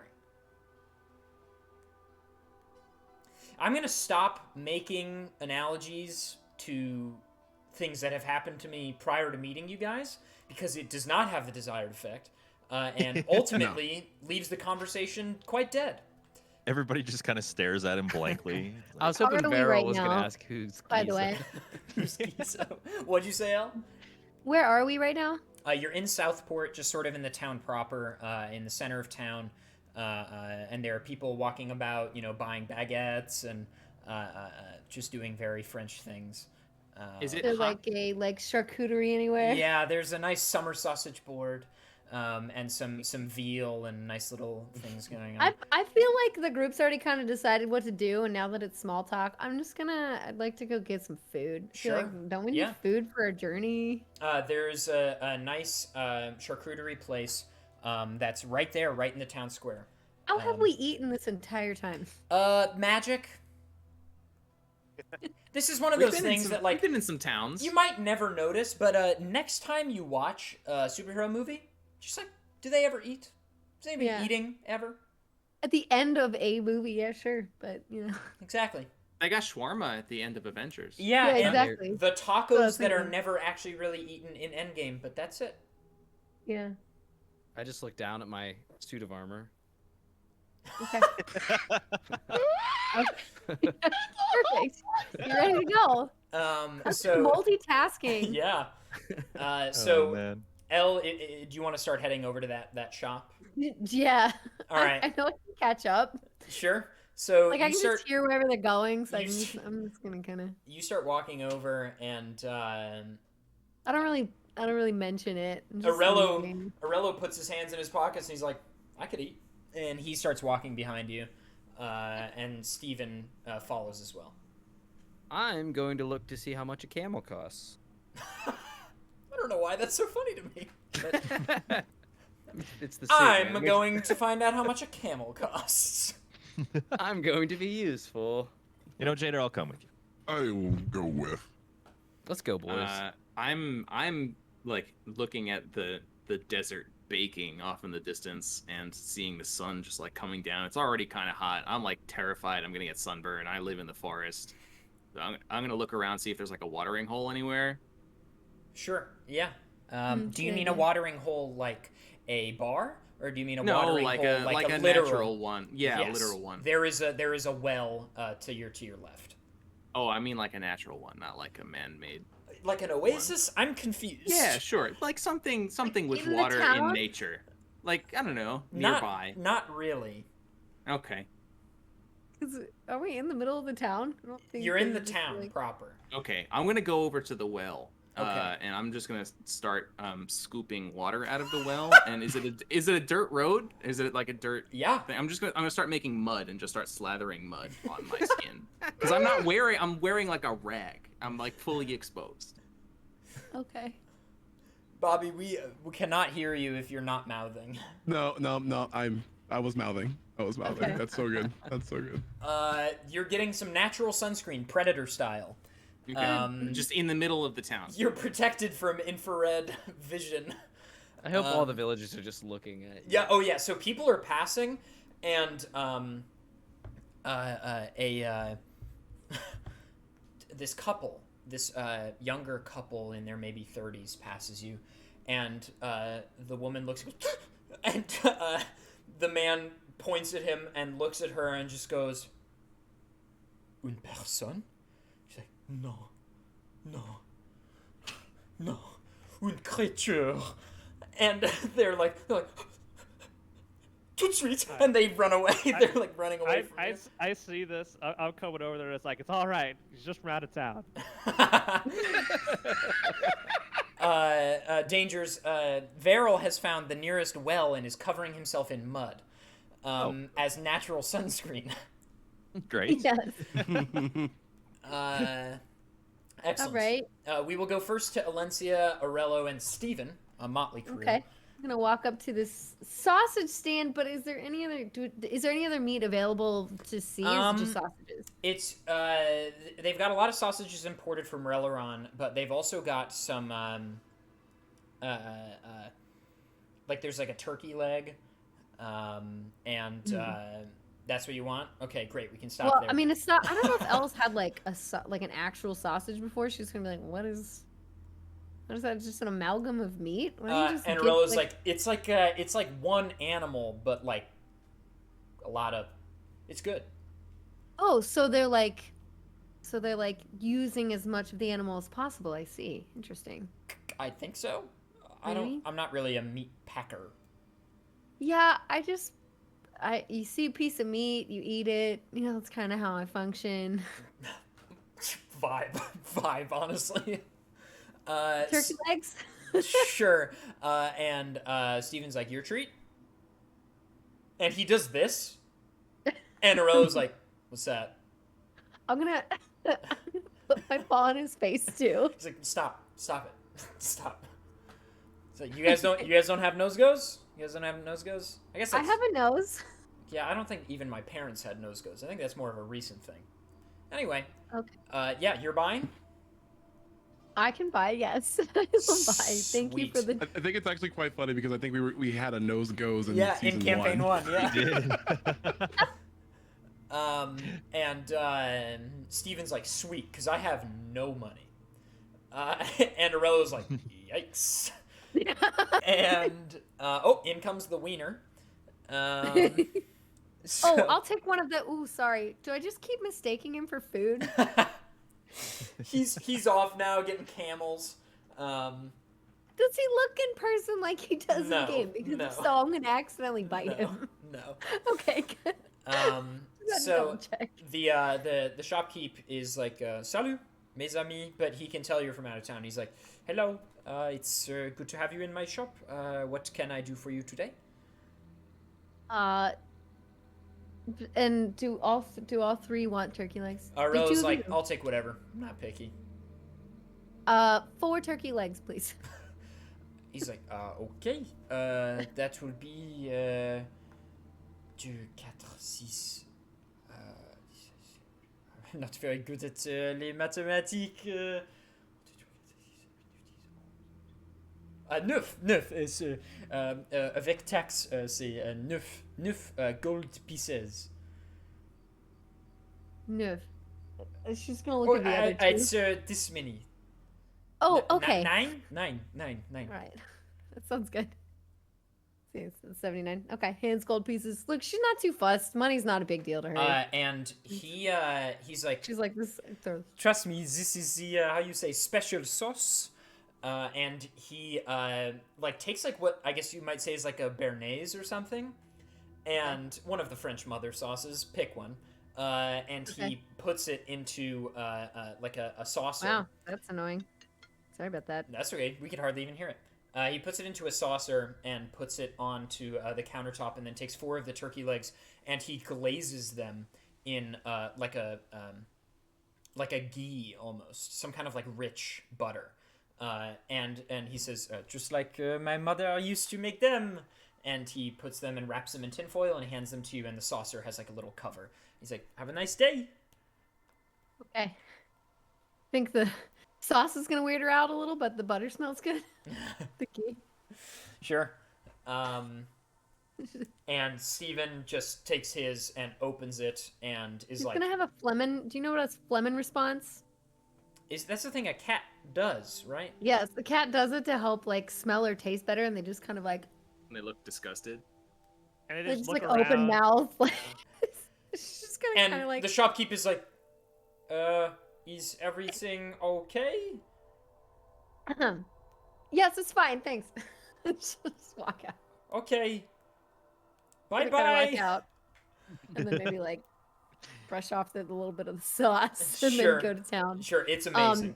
Truly, Just it gonna leave tastes for a few amazing. minutes while I return a phone call. That's fine. We can jump to the other guys. Cool. So we're gonna jump to Elion, Hadak, and Jader, which are heading over to the camels. And it's sort of on the edge of town. There is a camel stable, and there is a guy there. Excuse me. Hey, guy. Excuse me. Hello. Yes. What is am I in trouble with the family? What's going on? No. We would just like to do business with you here. We are foreigners of this land, Okay. and we would require travel through a camel.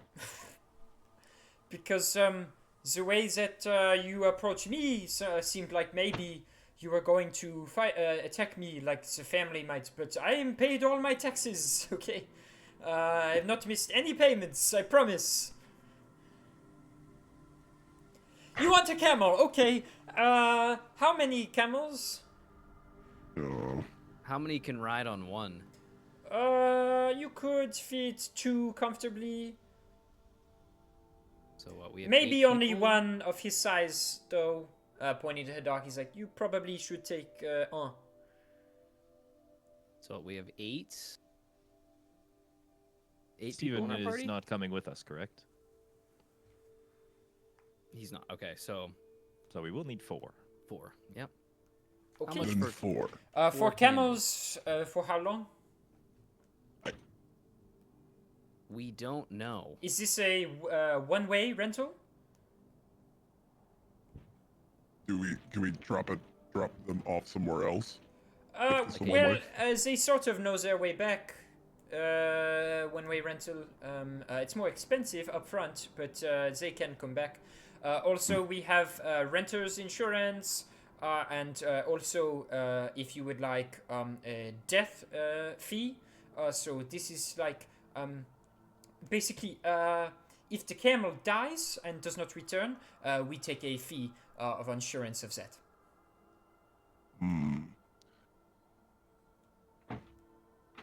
How much for 4 days? What are your rates? Well, base rate per day is per camel 5 gold. And then the renter's insurance, which I'm slipping into German. The renter's insurance covers, it's like 2 per day. On top.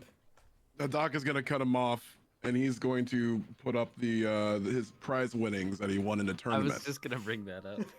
I'm gonna pay you 100 gold to off. Well, Merde. C'est trop d'argent, ok.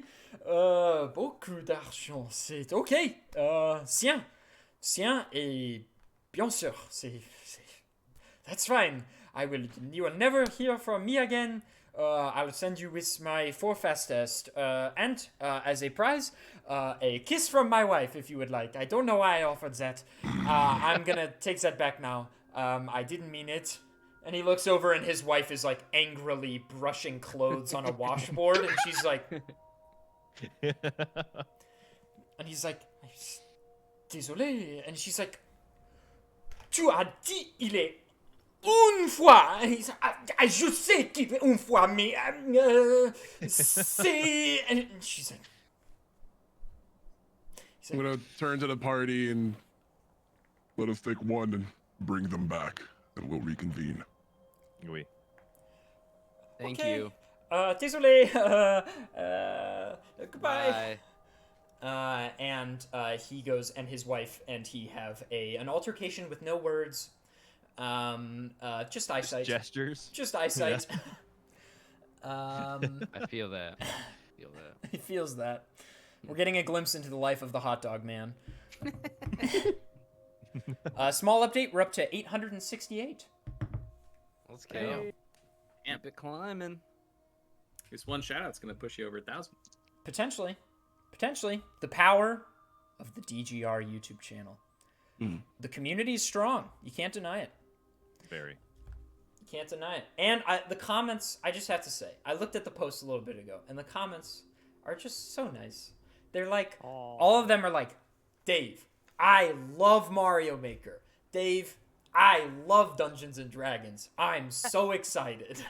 And then, of course, below that, it's like, play my level for I was gonna say, YR. where's the play my where's the play my level comment? No, Yep, okay. there it is. Yo, Swiftike, what's up, gamer? It's the Swifty. It's the Uwu crew themselves. GL on the runs. Hey, thanks. I just met Ike in person last week. True story. Hello, everyone. Welcome in from Ike's stream. This is Speedrunners and Dragons, a Dungeons and Dragons show featuring speedrunning personalities. And we're in the middle of an episode right now. See if you enjoy, and if you do, consider a follow to the channel, and more importantly, consider subscribing to our YouTube, youtube.com/speedrunnersdragons. We're pushing for 1,000, and we're almost there. So yeah, you guys all head back, and just for the sake of simplicity, we'll say that, you know, even though L is currently AFK, you guys all meet up, no problem. Does anybody else need to take a quick break? I'm personally fine. If everybody's cool to keep trucking. I'm good to go. Sweet. So Varel and Daneth. Varel is walking through town dripping mud. And Leaving... I'm standing like to the side so I don't walk over all the Right. blood that is just sleeping off of them, or whatever you call a good term. It's just like there's a trail. You can see exactly where he came from. Like everybody's still just like probably looking at us, and I was just like, fine, it's fine, it's fine. And as you were all reconvening, Steven and Arello and Elle are enjoying these beautiful chicken or turkey like drumstick things. And everybody roll perception for me.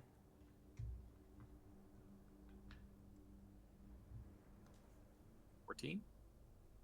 Jader, 20. Hadak, 13.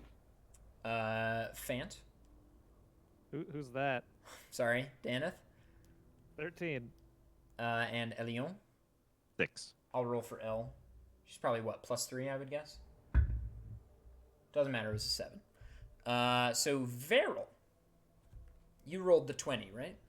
No, I rolled the 14. I rolled 20. Jader's just getting all the action today. Shh, I'm just getting it, baby. Let's go. Power of the hot dog suit. Hey, it's I'm bringing gonna you wear good this luck. every episode, man. Jader, you and Steven both catch a glimpse, just briefly. It's not enough to, like, really cause you to think much of it. Like, you as a person, if this happened to you on the street, you, Dave, you would, like, see it and then just go back to what you were doing. But you notice an individual, a man, in sort of nice cloaked garb. It's not like conspicuous cloaked garb. It's just like he's wearing a cloak, and a nice clothes. And you don't catch his face, but you just for an instant feel like an immense brink connection. And Steven clearly notices it as well. And you're the only two. And again, it is not enough to be like, hey, who's that? It's just enough to be like, and that's it. Okay. And they just seem powerful.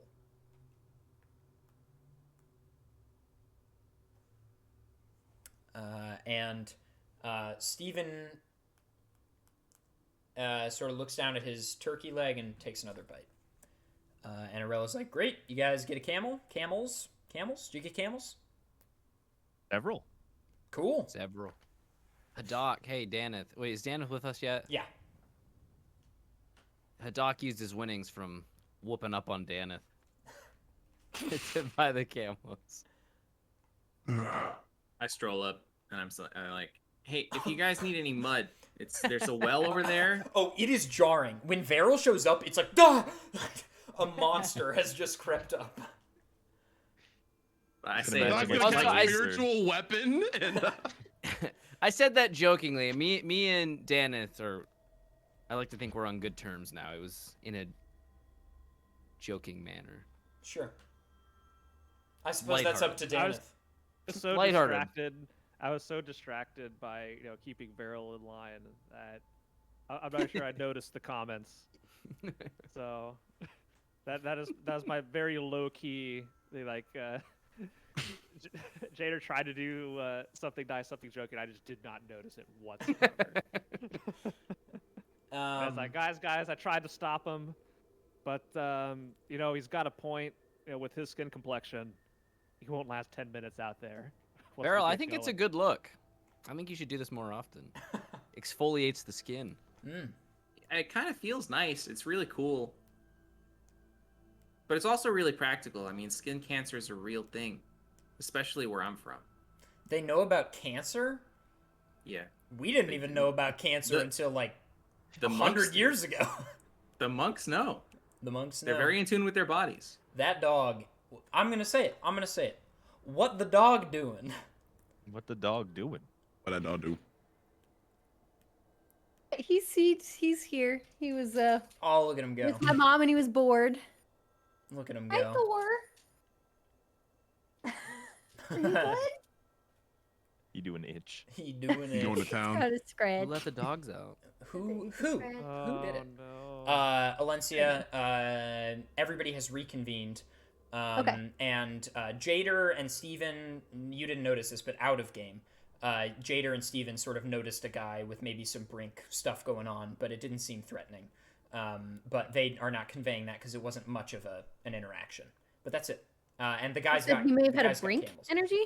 Jader and Steven, just the two Did of they them. notice that? They sort of noticed a little, like a guy with some brink stuff going on, but it was We a didn't see very his face though. and it was passing, and it was not something that they. It's a kind of social interaction where you'd see it in the distance and then be like, oh well.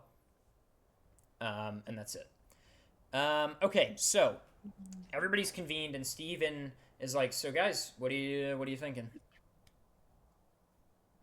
Let's get going.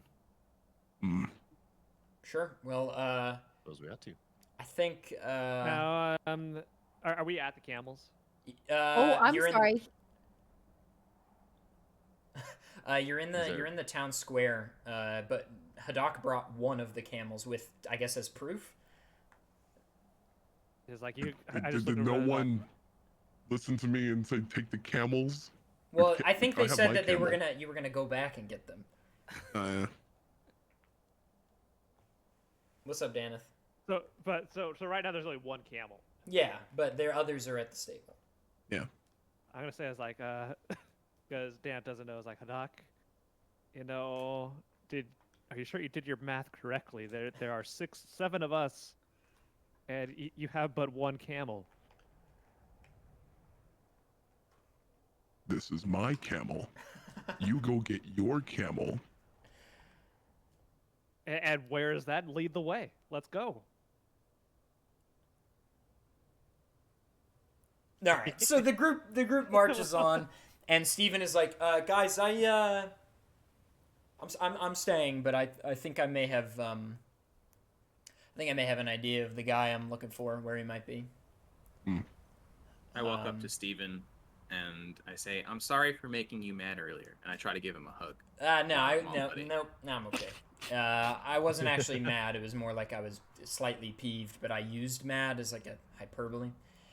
God, I am just trapped in conversation with you, it seems like, all the time. Anyway, good luck, everybody. Have a good time.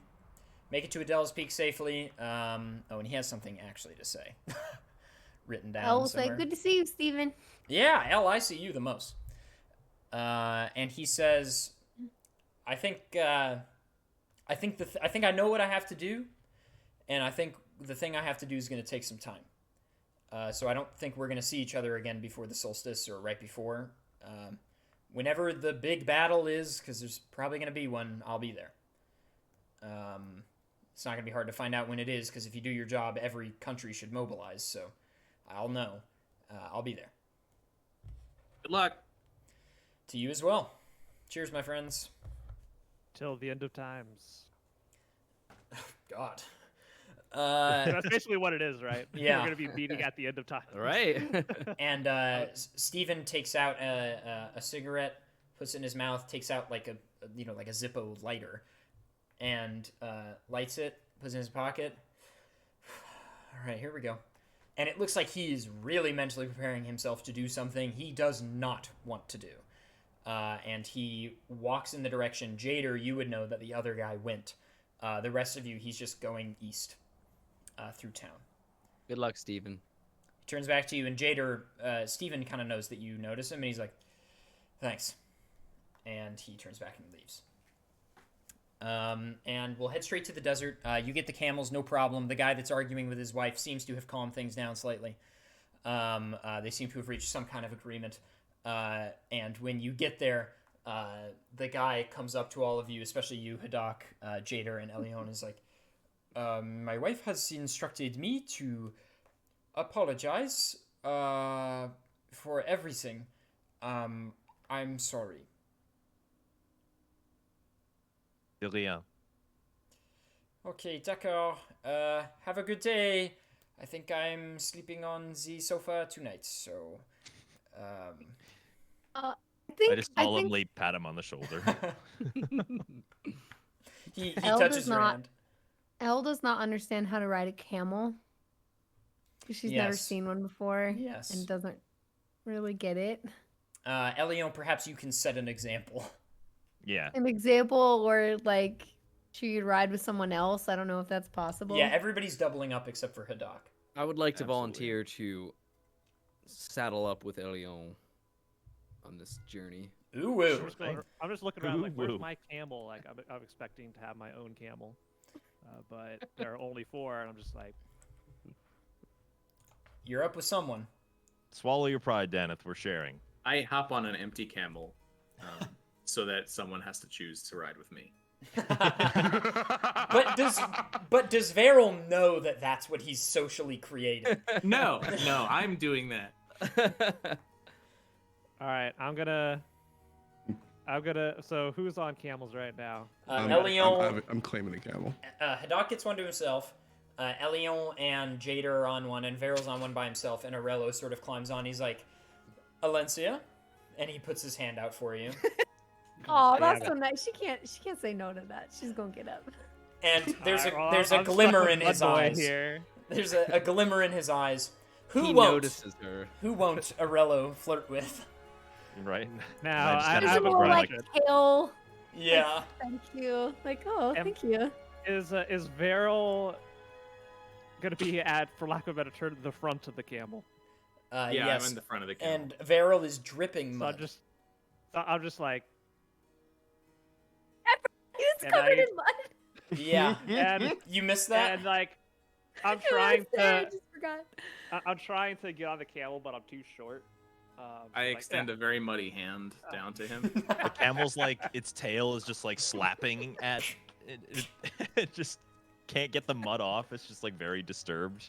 and if the tail's like hitting me, I'm just imagining like, just get me up, just get me up. Okay. Vera, you're able to hoist him somewhat sweatily up onto the camel, and you're off. Do you think if I play a song from JoJo's Bizarre Adventure, we'll get a copyright claim? I'd say probably. Maybe. Probably. If it's not an OP or ED, It is not an OP or ED. generally I've played songs from other shows on and haven't gotten anything. I don't know about JoJo. You know what? We're doing it. It's a risk he's willing to take. Mm-hmm. It's a cool song, and it fits the vibe so completely.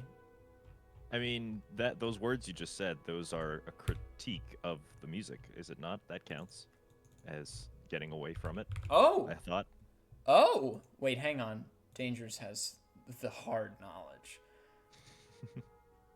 Okay, you are embarking on an epic desert journey. The sands begin to rise up, and the wind begins to take sand with it, and you see Arello pull out 2 kerchiefs from his waist pocket, and he hands one to Elle. And Elle, obviously you would not know what to do with this thing.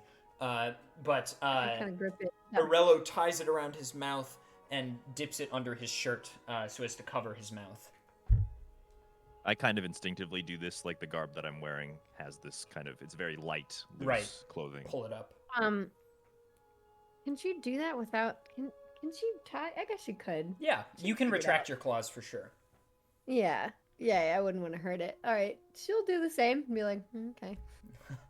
And as you do this, you notice immediately why, and the reason is the sand whips with wind as you are beginning to journey on your way, and it pervades into your eyes, and you're squinting and putting your hand over, and then after a little bit of this journey in the sand, it dies down a little bit, and now you're just in the golden dunes, in the Dwome sands of the Dwome desert, and you see endless dunes and some mesas peeking up every once in a while, and in the far distance, an old fort. And the question is, what do you do? Does it feel dangerous at all around?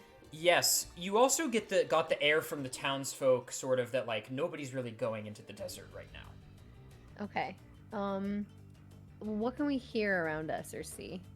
It's just sand. And that's it. Yeah, and it's like the afternoon, so it's quite hot.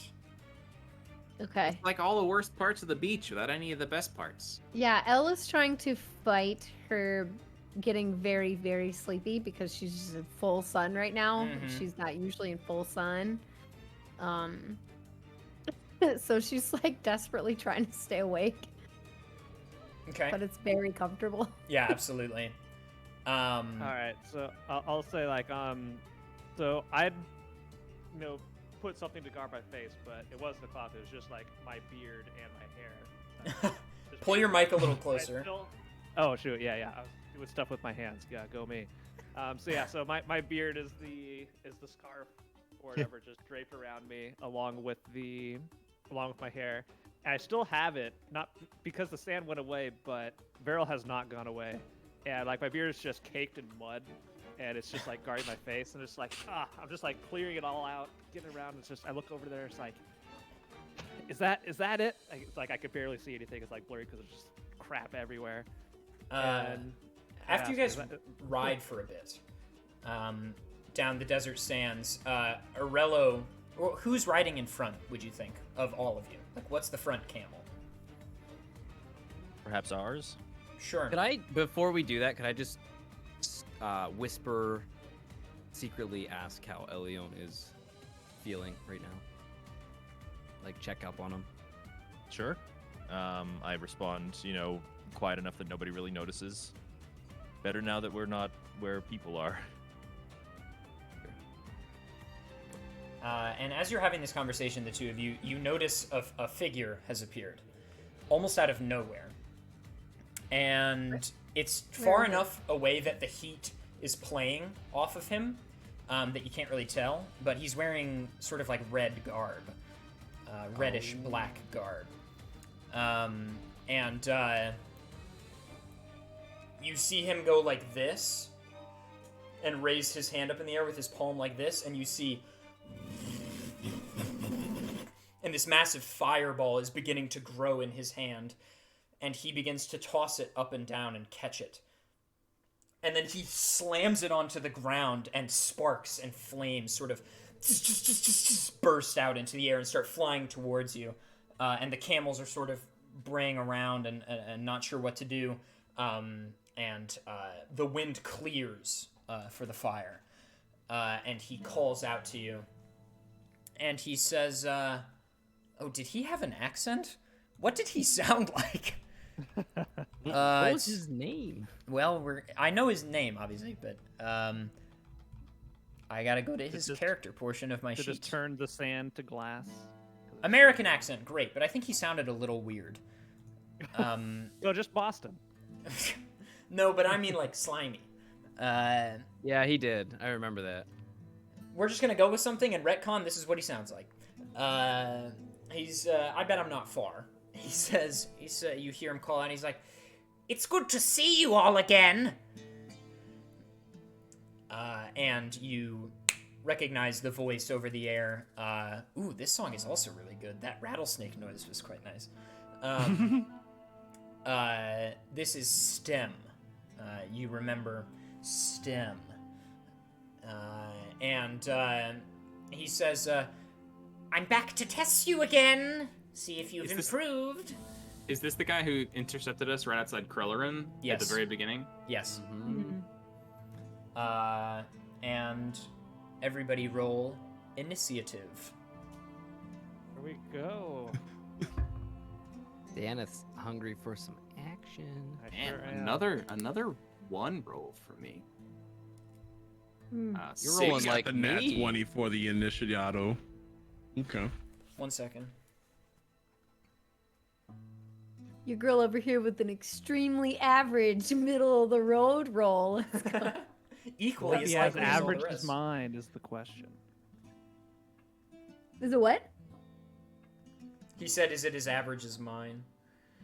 Stem. I said, Okay. will it be as Maybe. average as mine? Jader. 13. Hadak. 20. L. 14. Elion. 2. 2. 2. Daneth. 11. And Veril. 6. Up first is Hadak. Damn right. And, man, wait, last time you encountered this guy, you were on horseback. This genuinely was not planned. Genuinely not planned because I did not think of camels. So that's just a thing that you guys did. You're welcome. So we're just going to figure this out. Camels are slow, so it probably is advantageous to get off. But we'll leave that up to you. Does it take any extra action to dismount? We'll say 5 feet. I think that's what I decided last time. And we'll say that as the battle was starting, you guys got within 30 feet of him. All right, cool.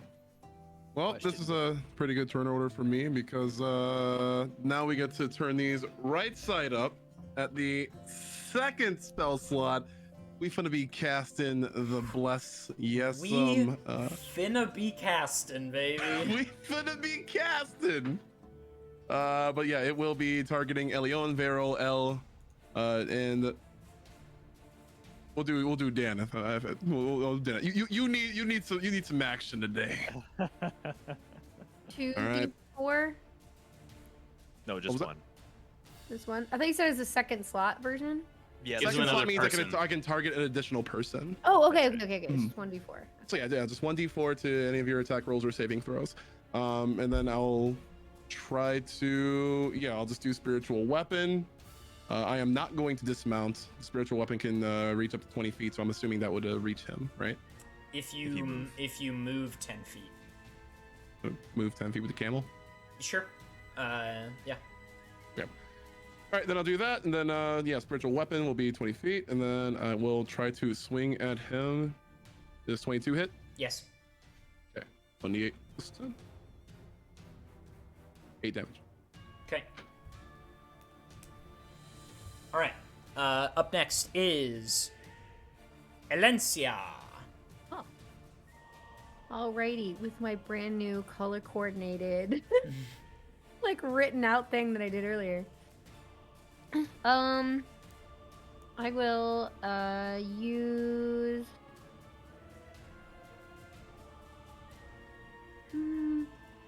Let's use.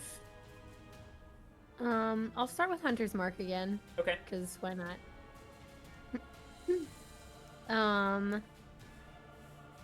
He's so far away from us. 30 feet. Ish.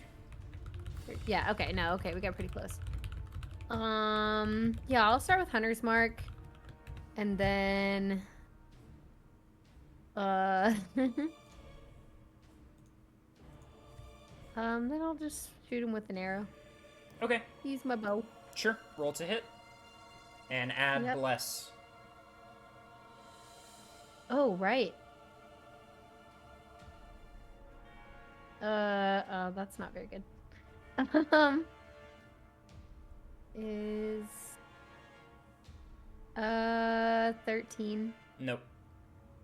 Okay. If I do a double attack, can I try again, basically, or? I believe so, right? Isn't it just a straight multi-attack for rangers? Daneth, do you know? Yeah. Yeah. Yeah, it should So be. you should. So since Yeah, you took you the just attack you just action, roll you can twice. attack again.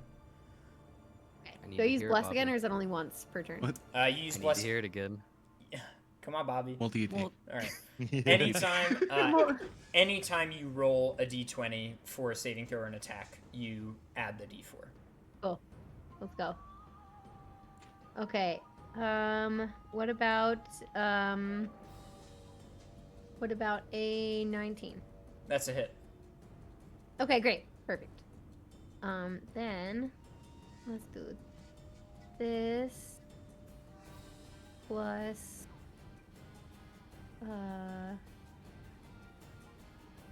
oh.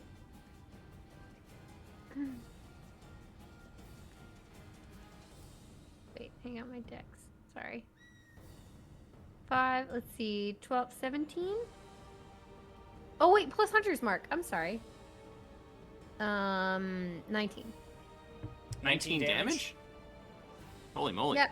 Well, I got a Sheesh. 1d8 plus Dex plus Hunter's Mark plus my psychic damage. How much? 19? It's a big old arrow. The psychic damage coming. Yeah, from. 19. That's her subclass. Yeah, I got max on the D4 and the D8, so. Her subclass allows her to have psychic. It's like a homebrew subclass thing. It's for Fey Wanderer, yeah. Okay, sweet. He takes a pretty substantial chunk. And up next is Jader. Question. Answer. Do you think my brink would be useless in sand? It's an interesting question, right? Because the sand is quite densely packed. I don't think it would be useless, no. When you walk in a Okay. desert that's like a sand desert, not a rocky desert, but a sand desert, the sand is so thick that you don't, like, sink. So it's densely packed, right? Like, your feet can go down a little bit, but it packs really, Right. So when you fall, you'll still take damage if you fell 12 feet. Okay. I'm going to. Although, will that? If someone else uses an arrow, I'm going to dismount the camel first of all. I'd like to point out And- that Dave's wife, Amanda, in the chat says, Jader being a hot dog tonight, was his long sword not enough to please? I saw it. I ignored. Yeah, I'm not so kind. So, Thank you. Appreciate that. yeah. Let me dismount. And I'm gonna stay close to the camel. I'm not gonna get any closer. And I'm going to take my Vorpal blade and make a small incision on my finger and say, excavate. And I'm gonna make a big old hole Sure. that's 12 feet deep. I don't want to make it 6 feet wide. I just want to make it so that it's like however big around him. You know what I mean? Yeah, like 2 or 3 feet. Just a small enough cylinder? ball would fall. Sure. Cylinder. Yeah. Sure. It the sand disappears and he begins to fall, and then he casts a flame as a reaction downwards, and it propels him upwards, and he does a front flip and lands superhero pose on the ground. Oh, all the lights just changed. That was fun. It does that at 5:40-ish every night. I don't know how to make that stop. That's on my brother whenever he returns. So you can use this brink without having to wait a turn? So certain brinks... the reason your brink is different is because you have to then attack with your brink active, so it requires an action to activate it. But some people's brinks are the thing, right? Like, excavate does the thing. That is the action. But yours lasts multiple turns, so it's like activate one turn, then use for a while. I gotta pick better times to use it. Last 2 times I haven't even used it. So he propels himself forwards, does a front flip, lands superhero pose on the sand, looks up at you guys, and is like, wait. You guys can use the brink now? Yes. I stood over there like, You mean, seriously, I'm just giving it like a raised eyebrow. I can't do it well. I just look really weird. But yeah. Does that mean you'll actually fight us this time? No, wait, this is so exciting. Are you like really good yet? Find out. But that whole thing wasn't like super exciting. I sense untapped potential in you. I'm getting excited. I'm gonna come back. I'm leaving. Right. If you wanna, we're just about to No. actually. No. I'll come back. I'm thinking. Ooh, I don't know, a week, maybe 2 weeks. You're accelerating so fast. This is so exciting. Can I We were do out for something quite while some he's time, then. monologuing? Yeah, sure, absolutely. Can I like sneakily detach my shadow and try to grapple him? Yeah, sure. Okay. So the shadow is Shadow box. the shadow is going across open sand. Yeah. And he's monologuing. He's like, if I wait maybe a week, maybe 2 weeks, I don't know. That should be enough time, and then maybe they'll be strong enough that it'll be an interesting fight. If it's an interesting fight, maybe it'll be exciting, and maybe I'll die. I don't know. And then he looks down, he sees the shadow, and fire bursts the sand, and the shadow is like untouched, and the shadow just keeps moving.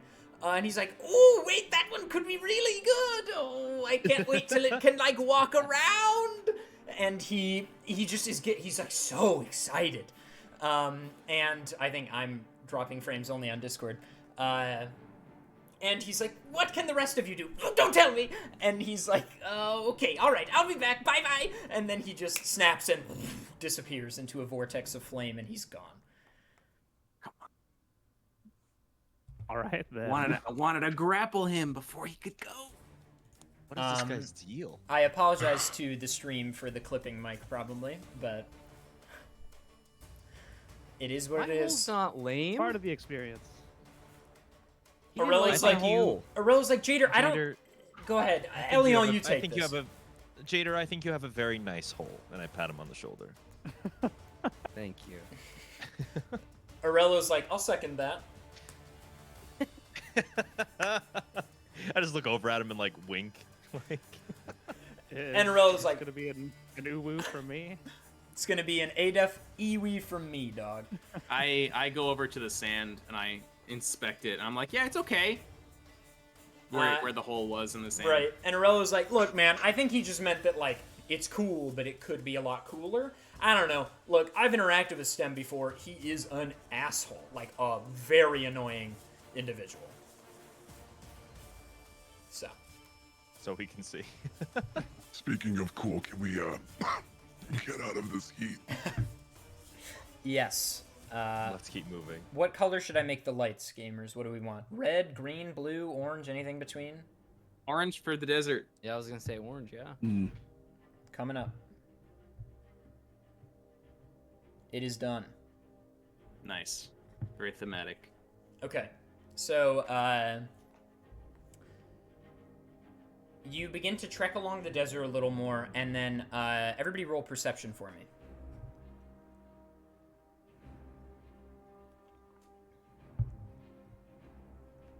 Vero. 18. What was it? 18. Jader, 14. Daneth, I rolled a nat 20. let's go. All right, well, we don't need anybody else. Daneth and kind of anybody that rolled above like 13 or 14, you begin to feel the ground rumbling a bit as you ride for another 20 or 30 minutes. And the ground is just like it's like the sand is almost undulating a little bit, not just from the wind. And Daneth, you specifically see, like, you look to the right and you just catch glimpse of the sand, like, in the distance a little bit, moving. Molduga? Well, that's not good. Dun, dun, dun, dun, dun, dun. I was doing the Wind Waker Oh. Mulgara. Bulgaria. Bob. It's a bob, dude. Yeah, then the flute comes in. Yeah, that's great. Yeah, the sand begins to sort of move in a that we can definitely play. We sure can. All right. We do the Molduga theme. It's so From good. from Breath of the Wild. Yes, it's like my favorite song in the game. It's absolutely my favorite song in the game. Vero, porque Which no one? los dos. Oh, true. All right, I've just got it up on YouTube, so if you're listening on the Spotify, you'll have to just play it on your drone. All right. Is our music set? I need to listen to that. I've been listening to The Shire the whole. This is like the polar opposite of the Shire, Dave. I know, but I'm We're not in the paying for desert. Spotify. Are you kidding me? So, Aurello's like, guys, we should probably go. We should probably get a move on. Will these camels be fast enough? No. Yeah. Do we just You know what? leave them? Do you know what that is? I don't know. No. Maybe it's friendly. Do you think so? I mean, maybe. Okay. Do you want to find out? That's a good point. And Aurello sort of kicks his and L's into high gear, and it does take off a little bit, but it's, not crazy fast. Yeah, it's And gonna trot. the rumblings start to become a little more common. And then suddenly, one of them makes breach of the sand, and it's this massive sand worm thing with little tiny, like, centipede feet coming out of the sides of it. It's like, and it burrows back down into the sand and then comes back up again and flails back down. And there are several of these things, and they're maybe 30 feet long and like 10 feet wide. We're fighting the boss from. How far away are they? Like half a mile. The boss from Stone Tower Temple. Yeah, the land Twin mold. Yeah. The mold, yeah. Yeah. The The Alaskan bullworm? Alaskan bullworm. Or the Alaskan glowworm. It's Oh. pink. It's big. Harry and pink. That's the tongue, and the whole thing is the worm. I'm glad SpongeBob is such a cultural touchstone. Especially the first 2 seasons. Oh man, pinnacle of. You start taking off, and there is a mesa not far, maybe a half mile north of you. And it stands in between you and kind of the fort, which is like probably the destination. And it's just this plateau mesa. Made of Is it rock. very tall? Yeah. 60 feet. Okay. And it has an incline that's climbable. It looks like. All right. Well, we have no other option, right? So let's. Make a dash for it. Yep. Do I get the feeling that I might be faster than a camel? Yeah. Okay. I hop off and I say, I'll go see if it's safe, and I just book it at like 60 Mud. miles an hour. Mud is flying off of this man's Oh no, body. it's baked on at this point. Right. It's crumbling off. Yeah. So the sun's It's starting crumbling, to yeah.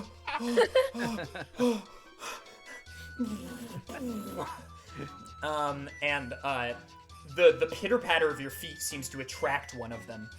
They're almost like you gather like going off of sound through the sand. I've seen this movie. And it's waving towards you, and the others are sort of starting to converge. And you guys are just getting close up. And Varel, make an athletics check, please. Okay.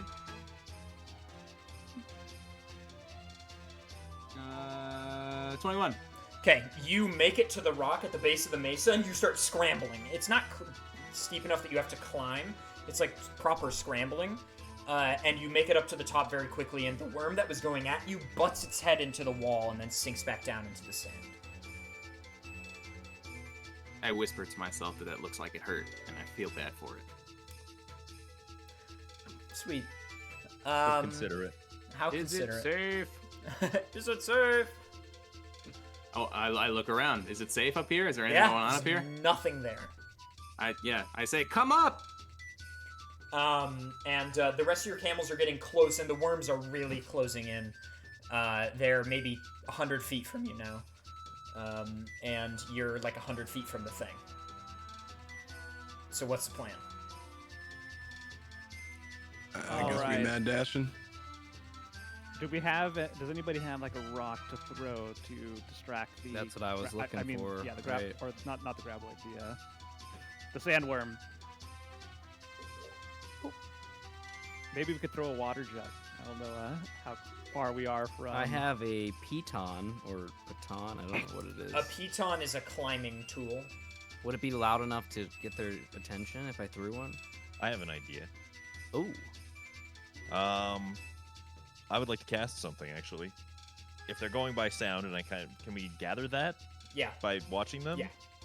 I'm gonna point 30 feet to our left, just like directly out to our left, and I'm gonna cast Minor Illusion, which means that I can create a sound or an image, and the volume can be as loud as a scream. So I'm just gonna make a big booming sound in the desert 30 feet to our left. That's a and cantrip. how far out are we? All right, the 100 Molduga theme is playing now, by the way. Very good. You're like 100 feet from the thing, and Elion Okay. casts this. What are you gonna say, Daneth? Okay. Well, I'm saying, like, in the meantime, I have Silence, which I would cast in combination with this, that prevents all sound in 20-foot radius for wherever Sweet. I choose. And so I'll give us, like, a 40-foot run where we'll now be silenced. Right. And that will be the only thing you hear.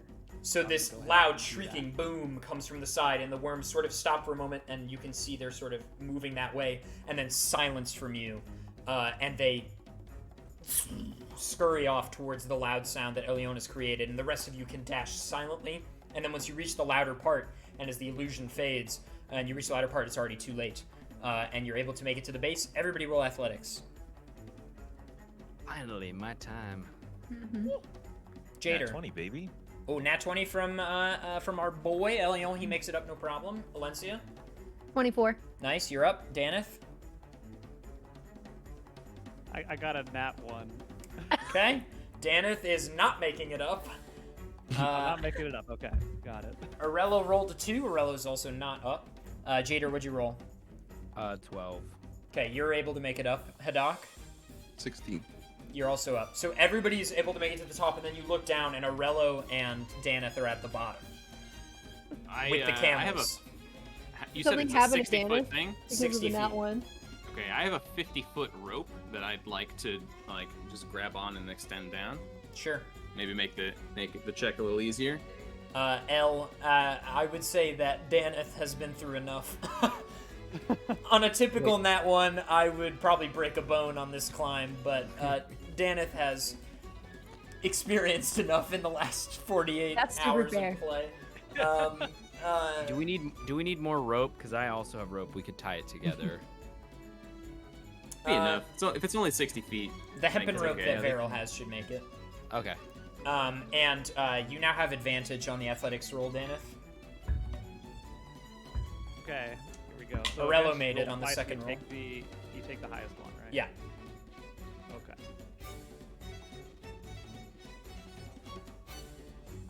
All right, that's a 25. You're up. Everybody's Let's up. go. And the Or, Molduga sorry, battle 24, theme ends 24. just in time. And we're back to Spotify. We'll go to the adventure playlist and we'll play. Is it Jeremy Soule? We're back on Jeremy Soule, baby. Yes, My favorite artist. I can't wait to see him live. Oh, I need to unmute Spotify. That would help.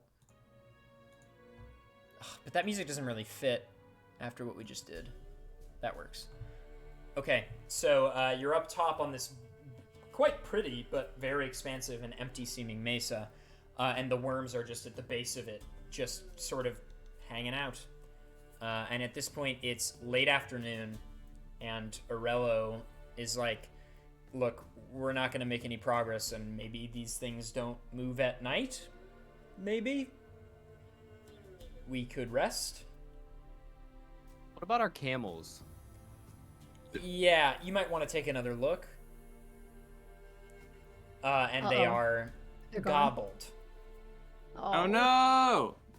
The poor things. She's gonna be Elle's gonna be pretty upset about that. They're animals, even though they're weird. And so Arella's like, set up camp for a couple hours, get a little rest.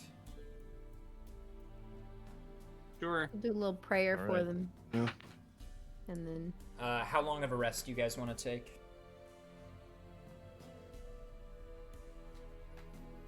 Well, when's nightfall? In like 3 hours. I mean, I would purport and I would bring up to the party that like this would probably be a lot more bearable to either cross or do anything with if it's not unbearably hot outside. I hear deserts get cold at night. Should we be prepared for the opposite? Well, Haddock's a pretty thick boy, but you might be right. Arello agrees. Does anyone else? Any thoughts? No, I mean, Yeah, I think you're right. I'm ready to take a rest, and well, I'm still covered in mud, thanks to Beryl here. So, She doesn't wouldn't wanna mind. I ideally I would like a shower, but given we were in the middle of a desert, I don't think that's going to be an option. So, hey, Camel's already gone, buddy. So a long rest is 8 hours at least, so you could do a short rest. Yeah. Sure. Is that does not replenish spell stats, or it does? I'm looking. Okay. Short rest. A short rest is a period of downtime at least 1 hour long, during which a character does nothing more strenuous than eating, drinking, reading, and tending to wounds. A character can spend one or more hit dice at the end of a short rest, up to the character's maximum number. And for each hit die spent this way, the player rolls the die and adds a Constitution modifier, and you regain those hit points. And that's it. Did any of us take any damage from before this? Probably not. Don't think so. So. If any of you are elves, you have a 4 hour long rest. The only elf we've encountered so far was the girl that Jader just killed. Dang. Damn. The one in the Right. Dark right. Tournament? The No, the one you excavated. I was thinking the Dark Tournament, the girl I just absolutely slaughtered. that was a different person. She might have been an elf, I don't remember. But yeah, so you take this rest, and it's hot, but you're able to sort of, hang out. And as night falls, the temperature drops substantially. And as you near the end of your short rest, you start to feel another rumbling, but a different kind. Something is hitting the wall of the mesa, the eastern wall. I would like to belly army crawl over and peek out over the edge. yeah, are we close enough to the eastern side to see? Is that the side we went up? I had you guys coming up the southern side, but you could easily get over to like a corner or something on the eastern Okay, side. so it's not the most massive thing. No, we'll say you were on the eastern half of the southern side. Okay, yeah. Just getting in Um, perspective. Sure. It's a big mesa, maybe half-mile long north-south, and like quarter-mile east-west. Less than that, like eighth of a mile, 200 meters east-west, which is like 600 feet or so. Anyway, the worms are battering ramming their heads into the mesa wall at top speed in an attempt to do something. Is it having like any noticeable effect whatsoever? A crack, you feel like, is forming up the mesa wall. I immediately scramble away from the edge and tell everybody to stay away from that side. Wait, I'm sorry, what happened? The What worms knocked into are it? the worms are ramming their heads into the eastern wall. Okay. I sprint as I just start sprinting towards the northwest. Exactly opposite of where they are. Sure. What is everybody else doing? Can I ask Elle a question? Elle, can you communicate with these things? I can certainly try. I mean, it depends on if like they're classified as animals or creatures. I don't know if there's a difference. I'm asking you, Adef. I think probably not. They're not unintelligent, but they're not communicative beings. They just act on impulse. Mm-hmm. So they're not like a lion, which, works with its pride, or the chippy boy who, communicates with other Who chickens. has a wife he's got to get home to at night. Right. And... These things are monsters. Mm-hmm. Okay. Yeah, I don't believe I can. I look back at my squad deliberating, and I'm like, "Let's go!" Where are Wanna we go toward going? at least the middle. I feel like the middle is a safer place. Just I congregate guess in the I middle, follow or are we Beryl, running yeah. away? Everybody following Varel, or Elle says she wants to go to the middle? What's the plan? How big is it again? It's a half-mile long and an eighth of a mile wide. Yeah, middle makes logical sense. There's no way it can split the whole thing, right? If they're people like go 30 to the feet middle, long. I'm just gonna go to the middle, just like in case anything happens to them. Yeah. Let's go to the mid. Let's go mid. Mid lane. Team mid? Team I look mid? back at Beryl like, what are you gonna do? Yeah, what's up, Clay Fighter? I mean, I was already headed that way. The middle is northwest. Sure. Yes, it is. So you sort of are, you're all booking it as, as the ground shakes beneath you from the weight of these enormous creatures in tandem hitting the wall. And as you reach the center, you feel a...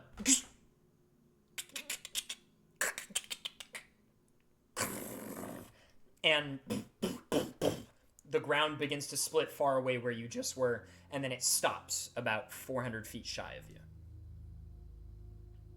Well, damn.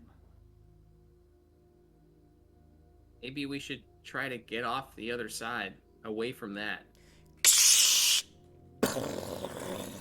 And then the floor drops at the center, directly in the middle. Everybody make a dexterity saving throw. Oh, Crap. all right. I thought it was what would have been best. Arello fails. We still Like have. how? We have how- bless still. No, we took No, a long no, rest. This was Oh, hours. that's right, that's this was right. hours Yeah, ago. yeah, Yeah. How do we do a saving throw? It's just. You just roll a d20 and add your dexterity saving throw modifier, which is Oh, above okay, I didn't know your... if it was different. Okay. All right, Varel. 10. Jader. 21. Jader succeeds. Daneth. 14. Success. Haddock. 9. Fail. Elion. 21. Success. Alencia.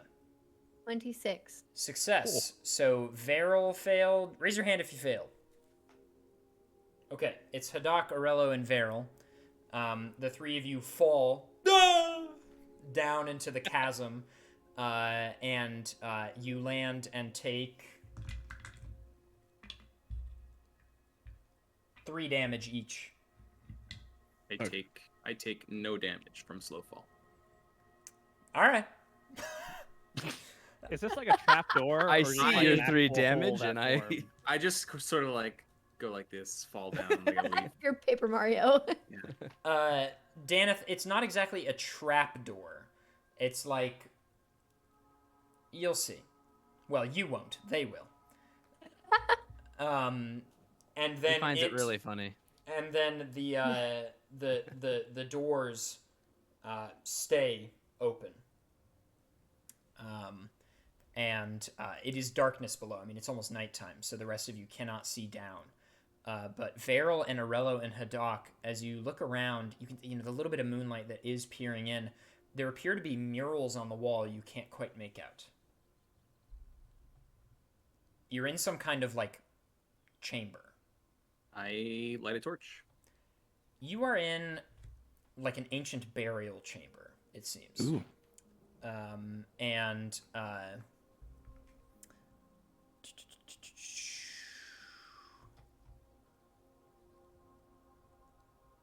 come on, Adef. You didn't give yourself anything? I have to improv the whole thing? Okay. So you're in this like ancient burial chamber, and it doesn't exactly seem like it was for like one person.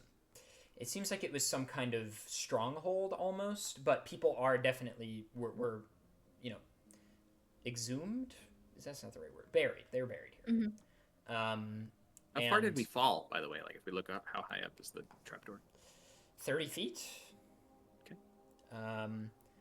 And you can call up. I mean, they're right there, and the hitting has stopped. The hitting against the walls has stopped. And there is a sort of pyramid type shaped thing in the center, but with no top part, so like a plateaued pyramid. I'm sure it's called like a rhomboid or something. I don't know, but it's pyramidal in shape with a slice cut through it, so it's just flat. And there is a sort of torch-like gridiron holding thing with like a blue crystal inside. And there is a goblet in front of the blue crystal, and there is an inscription in front of the goblet. Is it written in common? No, it's written in Dwomish. Oh, I did write it down. Let's go. That was pretty good improving, though. Well, I knew what I wanted. Like, I remembered what I wanted the place to be. Most of, essentially what my notes are bullet points of, like, this place, it's like a sentence that's like, they should do this. Or this place should look like this. This is what happens. And then the rest is just like, I know what I want, basically. Anyway. So yeah, the inscription, I mean, I can send it to you, Danny. Oh, sure. I mean, is it in like a text I can read, even if I don't understand the words? If you think you can pronounce French. Ah, well, no. I don't think I can. Arello thinks that he can maybe yell it up to Elion. Okay. I hold the torch near the thing so he can read it. Also, Fu, sorry I missed your messages. You're fine. They're not important anymore. Okay, sweet. Is it clear to all of us that Elion speaks Dwomish, even though we think he's not from here? He says "we" all the time. Okay. It's true. Can I also extend down a rope in case someone wants to climb up? Yeah, sure. And Arello's like, hang on, we'll come up later. There's like some stuff. Okay, the rope will be here. Okay. Would you like me to climb down? And Arello's like, oh, that actually might be better. That might be easier for everybody. All right. Well, then I'll use the rope that Jader's holding to lower myself down gracefully. I'm sending it to you, Dangers. Want to hear this? I'm sure you'll kill it. I have to type it out because I can't open Discord on my computer because currently the full window is you guys.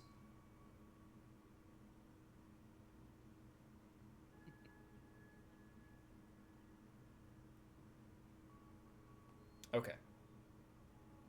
Oh, is that feminine? I have a French keyboard on my phone, and it corrected a few things, so I guess my translation was wrong. But now it's more correct. We get a quick description of what's on the pyramid again. It's like a There's torch brazier. A torch brazier with a gemstone inside and a goblet affronted with an inscription. And then there are murals on the walls surrounding the chamber, and you can look at those too if you'd like. Whenever you're ready, Dangers, you just hit it. Yeah, les choses qui activaient le bord est nécessaire pour étancher le soir. And I'll send you the translation so that you can say that too. Yes. So, you know, and I kind of like mull my eyes over it and I say, well, the thing that activated the edge is needed to quench the thirst. That's basically what it says. That's exactly what it says. Nice job, Chief. Thank you. I will say that le bord, or the edge, is the closest French word I can think of for the brink. So this is like the Dwomish word for the brink. What was it again? The edge. The thing that activated the brink is needed to quench the thirst. And you say that there is a goblet or something? Yeah, there's a goblet. Maybe someone needs to bleed in it. It's kind of gross. I immediately don't want to be the one to bleed in it, so I start looking at the murals, like holding up the torch.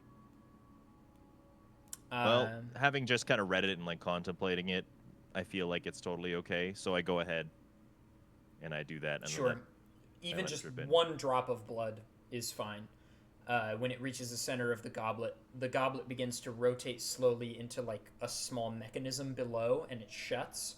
And then the gemstone lights blue and begins to levitate above the... what did you call it, Danny? It was a great word. A what? The torch thing. What did you call it? Oh, brazier? Is that what it's called? Brazier? I don't know how to I don't think pronounce it's brazier, because that's a different thing. That is a different thing. Brazier, Yeah, right? Brazier. Brazier? Yeah. All right, well, cool. Yeah. Learn a new Like word. a Dairy Queen? I'm sure someone in chat can correct us. But yeah, so the gemstone levitates above it and lights blue. And then a center slit opens in the pyramid and a tray comes out with a map on it. And there is... it's a map of the desert. and it's like we can pick it up. Mhm. It's paper. Okay. And then I'll do that. You pick it up, and where you are on the mesa, just south of Fort Beren, begins to glow blue, and other unlit gemstones, very Campaign 1 style, begin to appear on the map. There is one... There's one on Fort Beren that is unlit, and then there are two unlit ones that appear to be moving together across the map. Interesting. And Vero, we'll jump to you at the murals. Yeah. There's sort of just a central theme. There are persons wearing these interesting hats that have sort of a draping piece, almost like a thing that would enclose a ponytail, maybe, like a hood. And they appear to be the ancient Dwomish people, like ancient, hundreds of years ago. And the kind of common theme across the murals is that it looks like they're being assailed by the gods. Individuals with massive power that are larger than life are attacking them, and the end of the murals is sort of them collapsing into these spaces, these sort of hidden areas beneath the sands, and them lighting these blue gems to close themselves in.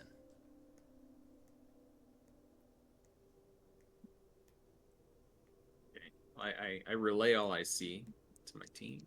Sure. Also, I think we are losing Fu for the evening. We're not far off from finishing ourselves, most likely. But if the rest of you can continue for a bit, yeah, cool. Do you have like an estimate, just roughly, or half hour? okay? Is that okay? Yeah, that'll be fine. Okay. Yeah. Okay, cool. Sorry, I gotta go. No worries. No No worries. problem. You all great. Yes, See you, Fu. go check out Fu at twitch.tv/Kung Fu Fruit Cup if you're on YouTube, youtube.com/Kung Fu Fruit Cup. And I'm going to throw to a break so I can adjust the layout as I have to do. But we'll Sorry. be... No worries. We'll be right back. So gamers, if you want to go use the restroom or whatever, Dave, you can take the hot dude I costume can off. also stay in the call and just like mute and turn off my camera.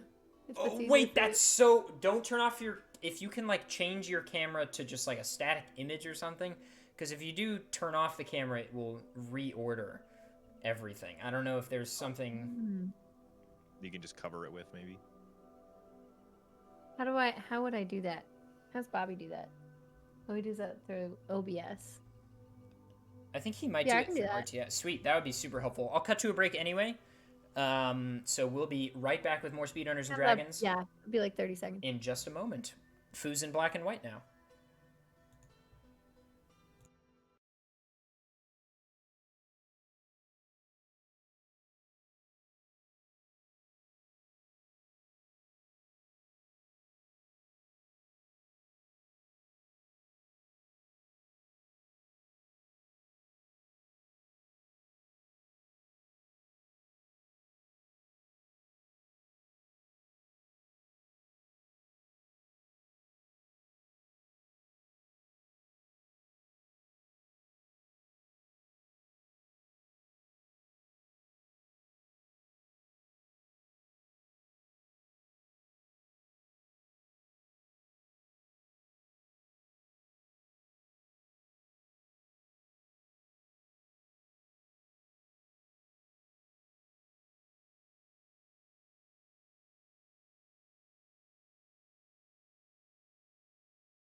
All right, gamers, we're back. We back here. Daedalus, thanks for the raid. Hope your stream is good.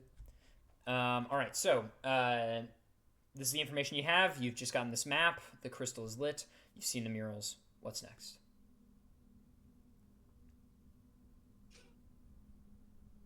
Does it look like the trapdoor above us is the only way into or out of this room? It does.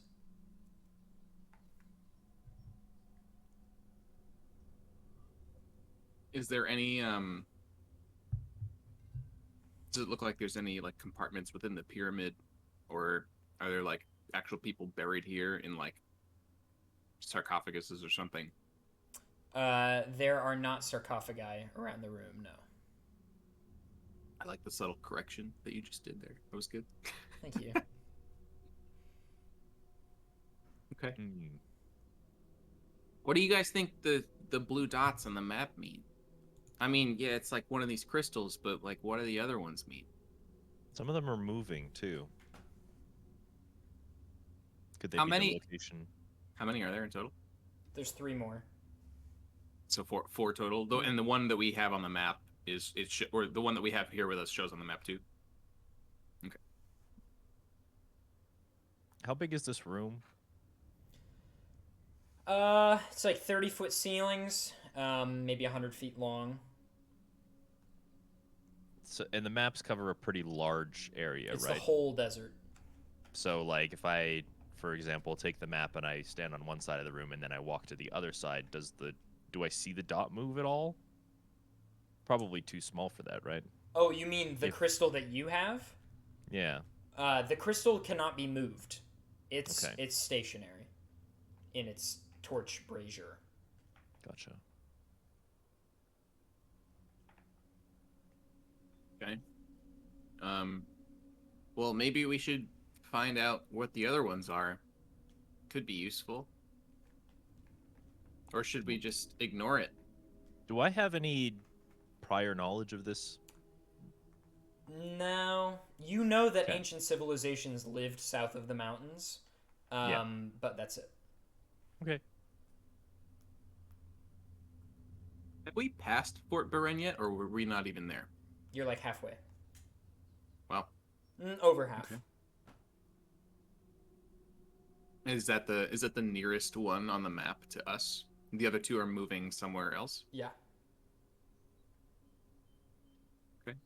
Well, we might as well stop in at Fort Byrne and maybe someone can answer our question if it's manned. That's about all the lead I have. I walk over to the base, like underneath the trapdoor, and just to show off, I just teleport out.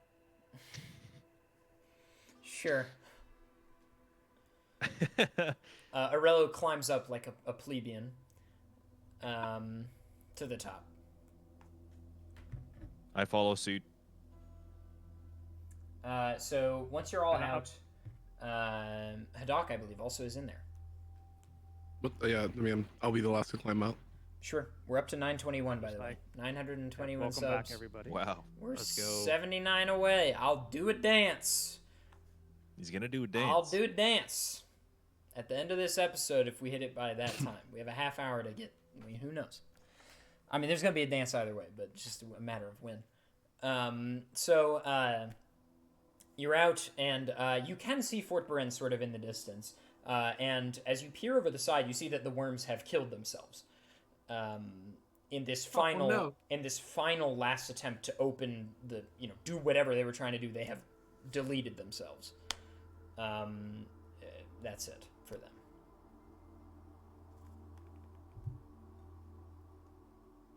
Anybody want to explain to me what's going on? Because I think me and Jada were the only ones who were up top. Yeah, and Right. we'll just say that for the sake of circumstance, L is sort of just silently there. We found this map, and we found a glowing crystal, and the glowing crystal's on the map, and there's other not glowing crystals on the map. So maybe we should make the other glowing crystals not glowing crystals on the map, glowing crystals on the map. What he said. You know, Veril, that made sense. I'm glad. I'm getting better. Aurella's like, all right, what are we waiting for? Let's head for Fort Byrne. The Fort Byrne. On And- foot? Yeah, well, we don't have any other way unless you want to carry me.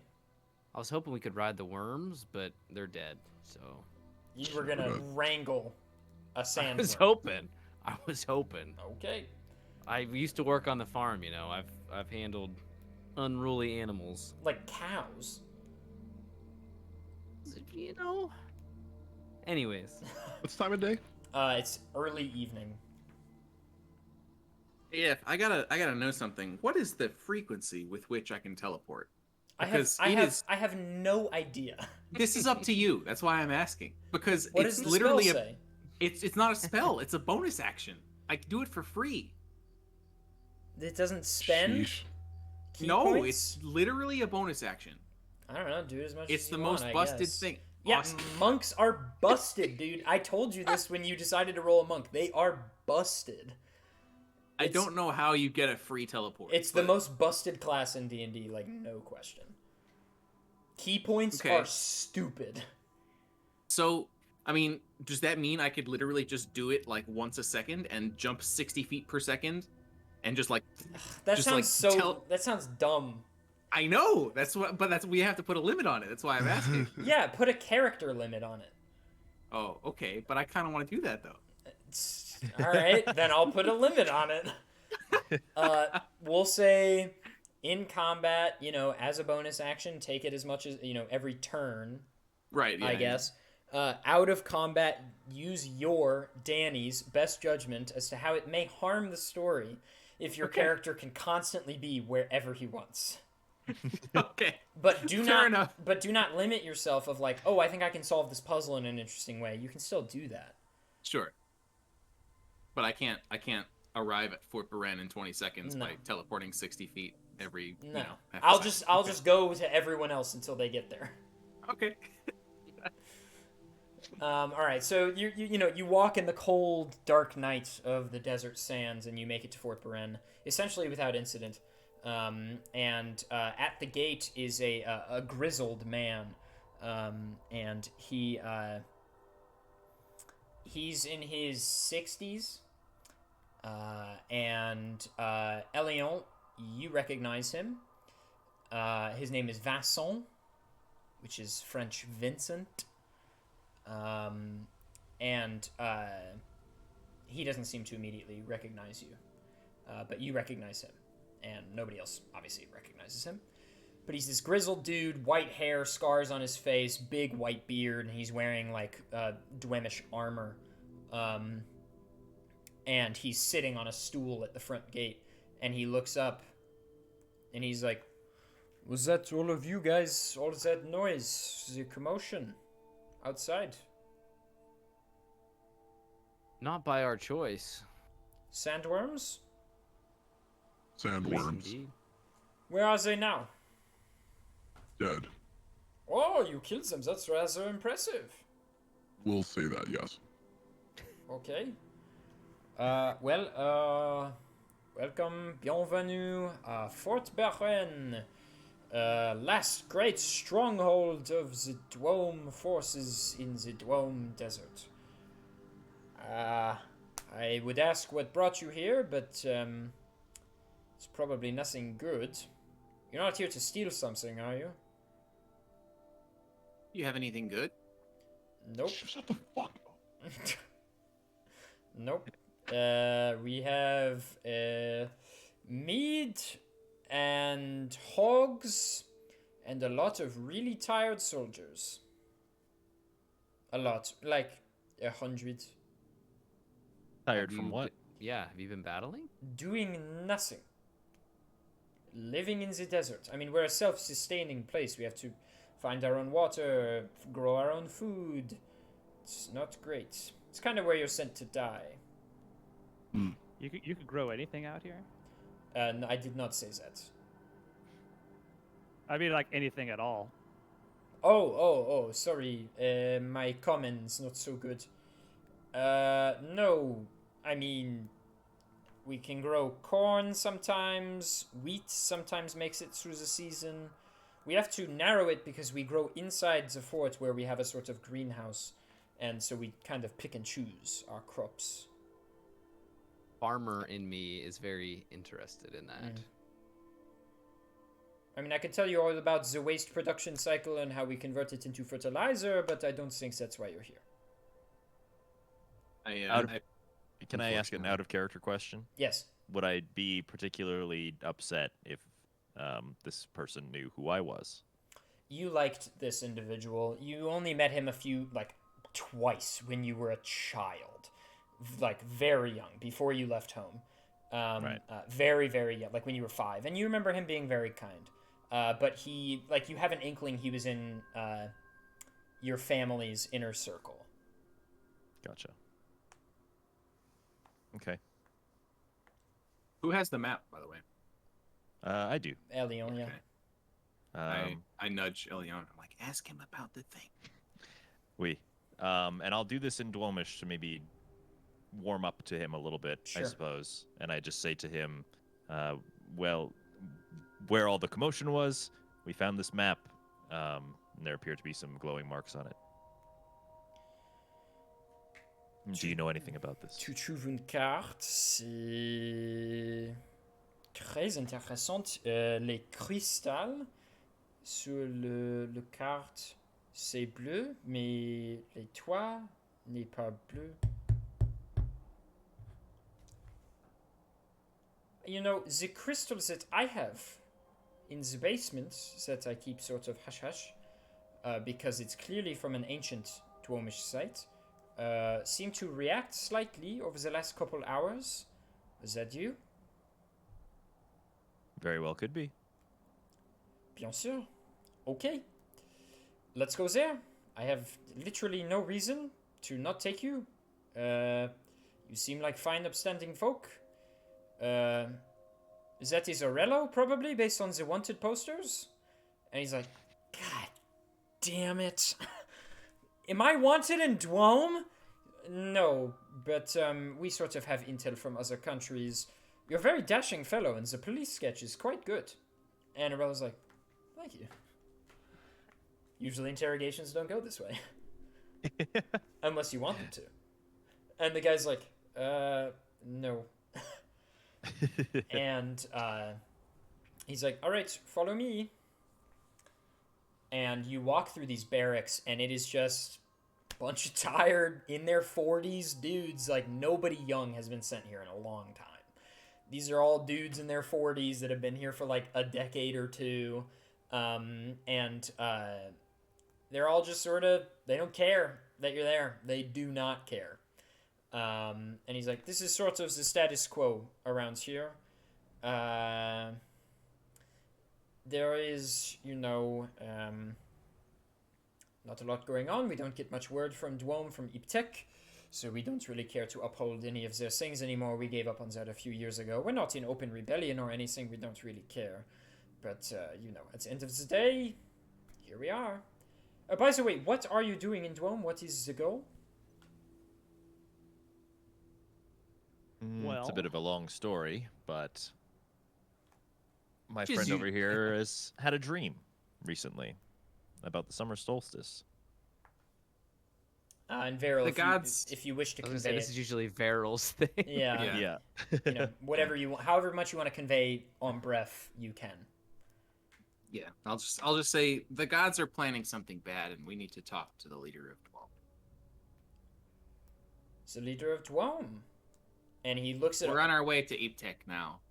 He says, well, you're not going to get there over the mountains very easily. You could use the ancient passageways, probably. But we've never been able to open any of them. They're ancient ways under the mountains, built by the ancient folk. But le problème avec these tunnels is that the doors are all shut. But there are insignias of crystals on those too. And I thought maybe, you know, I keep this crystal secret, and one day maybe it is important and it helps open the door. That's sort of my thinking. Do you know who else has crystals? Because there's moving ones. No, I only know about the one I have. I didn't even know there were more. There are 4 on the door, so I assume maybe there are 4 of them, but I don't know. I'll have to find them all then. He looks at all of you and he says, you know, getting into Iptek, you want to meet the leader is quite difficult. And he sort of is intentionally gazing at all of you, and when he reaches your gaze, Elion, and no one else notices this because he's looking at everyone, when he reaches your gaze, Elion, he's like, so let's head below. And he opens a sort of door to his own chambers, and then there's a stairway down into this like very similar looking room to the one you were just in, except way smaller. And you descended quite far to get there. And he said, it took genuine excavation work to get down here. Me and my men had nothing to do about 8 years ago. And we had a guy in here, archaeological guy, who was a soldier, but liked archaeological stuff. And he thought there was something here, and he was right. And so I've sort of kept this a secret from the Dwome leadership because they don't need to know. And he takes you in, and it's a much smaller version of the room with some similar looking murals and patterns, and there's another goblet with a crystal. There's a goblet in front of this crystal as well with the same inscription. And he says, Je sais pas qui le bord est. Je sais pas. Donc, I was never able to solve this puzzle. Oh, we've got a camera change. I bet her computer fell asleep. AFK, you can bring her back in.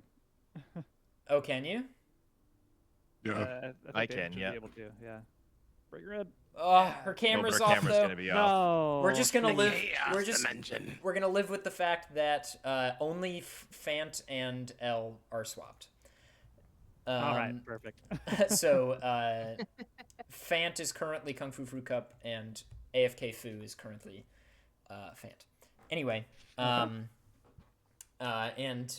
he says, so I don't know how to solve this. Vance, if you could move so that your head is sort of like aligned with the picture on the wall in the background, it would be better on stream. Yes, perfect. Just over there. Yeah, just live over there. I'm just scooting over in my beanbag right chair. there. So yeah, he doesn't really know what to do with this, but Well, if this activated the first one, might as well try it with this, and I'd do the same thing right sure. over the crystal. Drop of blood, same thing. Crystal begins to levitate, glows blue. The map also glows blue. And he says, I kind of just look at him and nod. he's like, well, that was très facile. I didn't know that was it. I put water, it's a goblet. I put water, wine. Jesus, I tried cheese, I didn't think blood. Whatever, it doesn't matter. But It's possible we have an affliction that may have also helped us solve this problem. Okay. Well, whatever you say. If I could speak with il s'appelle. Yeah, he's asking your name. Elion? Elion, oui. If I could parler avec Elion en seulement, just the two of us, that would be great. Just a sort of Dwomish thing. He speaks great Dwomish, and I'm struggling to communicate with everybody else. And I have a very complex thought that is not going to convey in my call. I look at the rest of the team, and I just kind of nod. I kind of walk out slowly just to make sure, Sure. everything's okay. Jader, you can hide on the other side of the doorway if you'd like. I would like that. So they have a conversation in Dwomish, but Elion will do it in English. He says, why are you back? This mission has led me all across the land. I have no choice. Sure, but once you get out, that is hard enough. Why come back? Risk it all. I really don't know how my family feels about me being gone in the first place. Well, I haven't been in Iptek in 20 years, and I haven't heard word from them really much in 15 years, but I can tell you that when you first left, your father was not happy. He was... displeased is a small word for it, but he respected that you were sort of doing your own thing, as he did when he was your age, just not in the same way. So he did not pursue you. He hoped, I think, that you would come back and realize your glorious purpose, but, I don't think that's why you're here. I think he'll be disappointed to learn that my life is not a phase. Yes, look, I don't judge, but you will not be safe if you go there. I understand. But if you must, I do not think you would come back unless it was important. So I will give you this. And he reveals a coin. It's not made of gold, it's made of copper. But it has an insignia, Elion, on it that you are very familiar with. That I can't remember what it looks like. But I think did I send you what it looks like? Do you remember? Is it in our DMs? You haven't, but you've told me about it. I'll remember it for next episode, but it's a very distinct coin with an insignia you recognize. Well, I should Yes. for sure. Yeah. And in this moment, I guess I could just like, for the sake of plot, I suppose, I kind of like lift the pant of my leg, and on my ankle is the exact same insignia. And he says, "You'll need the other 3 to get a meeting with him. You know that." Oui. Okay. As one of les patrons, I give you my coin. And he hands you his sort of thing. And you remember, Elion, that you need permission from all 4 of the bosses to get invitation to parlay with the boss. Correct. And he says, "Let's rejoin the others." And Dave, Jader, you understood nothing. That's a good point. But, you can kind of get the flow of the conversation. It was, it wasn't anger Somber. or anything. Yeah. It was a bit somber, Yeah, but like yeah. he's not going to do anything to me. He's Right. not angry, so. And they walk past you, Jader, and this guy, Vincent, looks at you, Elion, and he says, "C'est ton bon ami. C'est ton bon ami." And Jader, this seems like a compliment. Oui. And I And pat him on the shoulder and I say exactly the same thing. C'est ton bon ami. he says, "Oui. Bonne chance. Bonne chance." And Merci beaucoup. he walks you out, and You mentioned underground passages. I would really like to not spend another day in the desert. yes, the one you're looking for, the only one I have really found. I know there are many, but they have since been eroded. But the one you are looking for that passes into the mountains is directly north of Fort Beren. But you cannot open it without the 4 crystals lit, I do not think. So we have to find the 2 traveling crystals then. Seems that way. Where are they on the map right now? Yeah, they're, open up the map. they're due east, in between you and the sea. And he looks at them and he says, I would be careful. My scouts have reported strange clouds east of here, so just be wary of that. At least they're together. Only have to track down one person. Or yes. thing, or whatever it is. Seems that way. Like clouds in the sky or like clouds of sand? Like clouds from the sky, but they are like lower, like big cloud formation. So you know, somewhat familiar. I don't know how you say a cumulonimbus. Is that what? And he sort of sends you on your way and wishes you well.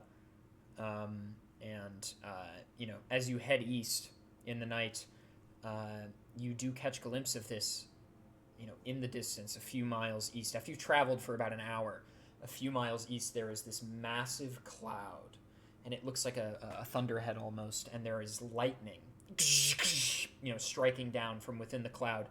And looking at the map and looking at the thing, whatever is in there with the crystals is in there. And that is where we will end episode 6, campaign 2 of Speedrunners and Dragons. Clouds. Clouds. Thank you everybody so much for watching. We'll do quick plugs. Bobby, hit it. Yo, my name is Bobby, also known as The Blacktastic. I play a lot of retro and indie games on my channel, so you go ahead and follow my channel for that. All right, someone Sweet. else go. Dangers. I'm Dangers, mostly known for Mario speedrunning. We just got into Galaxy a couple months ago, and we just did our first 120 run recently, so we're starting to kind of work on that. But I do a little bit of variety on the side. Fall Guys is kind of right up my avenue, and I can't do that, so you won't see me do that on my channel. But Mario, fast, go fast, Vroom. Yeah. Danny. Hey, I'm Danny. I'm a Zelda speedrunner. Mostly been focusing on OOT. A couple days ago, I took the Ocarina of Time any % world record, so that's cool. Looking to improve it even further. So if you like watching the introductory cutscene of Ocarina of Time hundreds of times in a row while grinding for a 14% chance at a few extra rupees from grass, then that's exactly what you'll find on my channel for the next few days. Sweet. Sounds fun. Dave. Hi, I'm Dave. He's in a hot dog suit. He's a hot dog. I mean, what else can I say? I mean, yeah, I play games. Like, I'm not doing anything in particular, so if Well, that sounds good to you. We're doing blind races every once in a We- while, you and I. Okay, we have a really cool one coming up. Adef has no idea what it is. I'm sending it to him in the mail. You won't want to miss that. I'm apparently supposed to film my reaction when I open Yes. it, Dave says. Yes. Yep. Is Film. it gonna be that good? It I might hope be so. that good. Wow. Anyways. That's yeah, worse. That's much worse, by the way. You did not make it better, Dave. No. The hot dog's starting to look a little bit like something else. Also, links for all of these people's channels, including Foo's, are in the description of this YouTube video. And if you're in the Twitch chat right now, !follow to see all their links. Fant. Yeah. All right. It's my turn, I guess. Hello. I do a lot of Zelda Rando, and a variety of casual games. You know, maybe you'll see a surprise here and there in the coming weeks, but stay tuned. Ooh, sweet. You'll have to come check it out to find out. What's the YouTube count? 944. Oh, so You'll hit 1,000 by the close! end of the day. Ooh. I'll be doing a Oh, I dance can't- on next episode for sure. I can't believe we almost got there in the episode. It's pretty dude. nuts. very good. Your poll is massive. Yeah. All right. So I'm Adef. Subscribe to our YouTube, youtube.com/SpeedrunnersDragons. I've been doing like 2 or 3 Ocarina of Time 100% runs a week. And if you're a fan of ZFG, you'll be like, oh, that's like 3 hours of content. But the difference is that I'm twice as slow.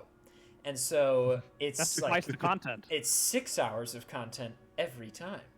I wrote my own route. It's really bad, but it's very cozy. And I keep iterating upon it. I just wrote version 4 this morning, which is just slightly different. But OT Hundo, OT Bingo. I hate fishing.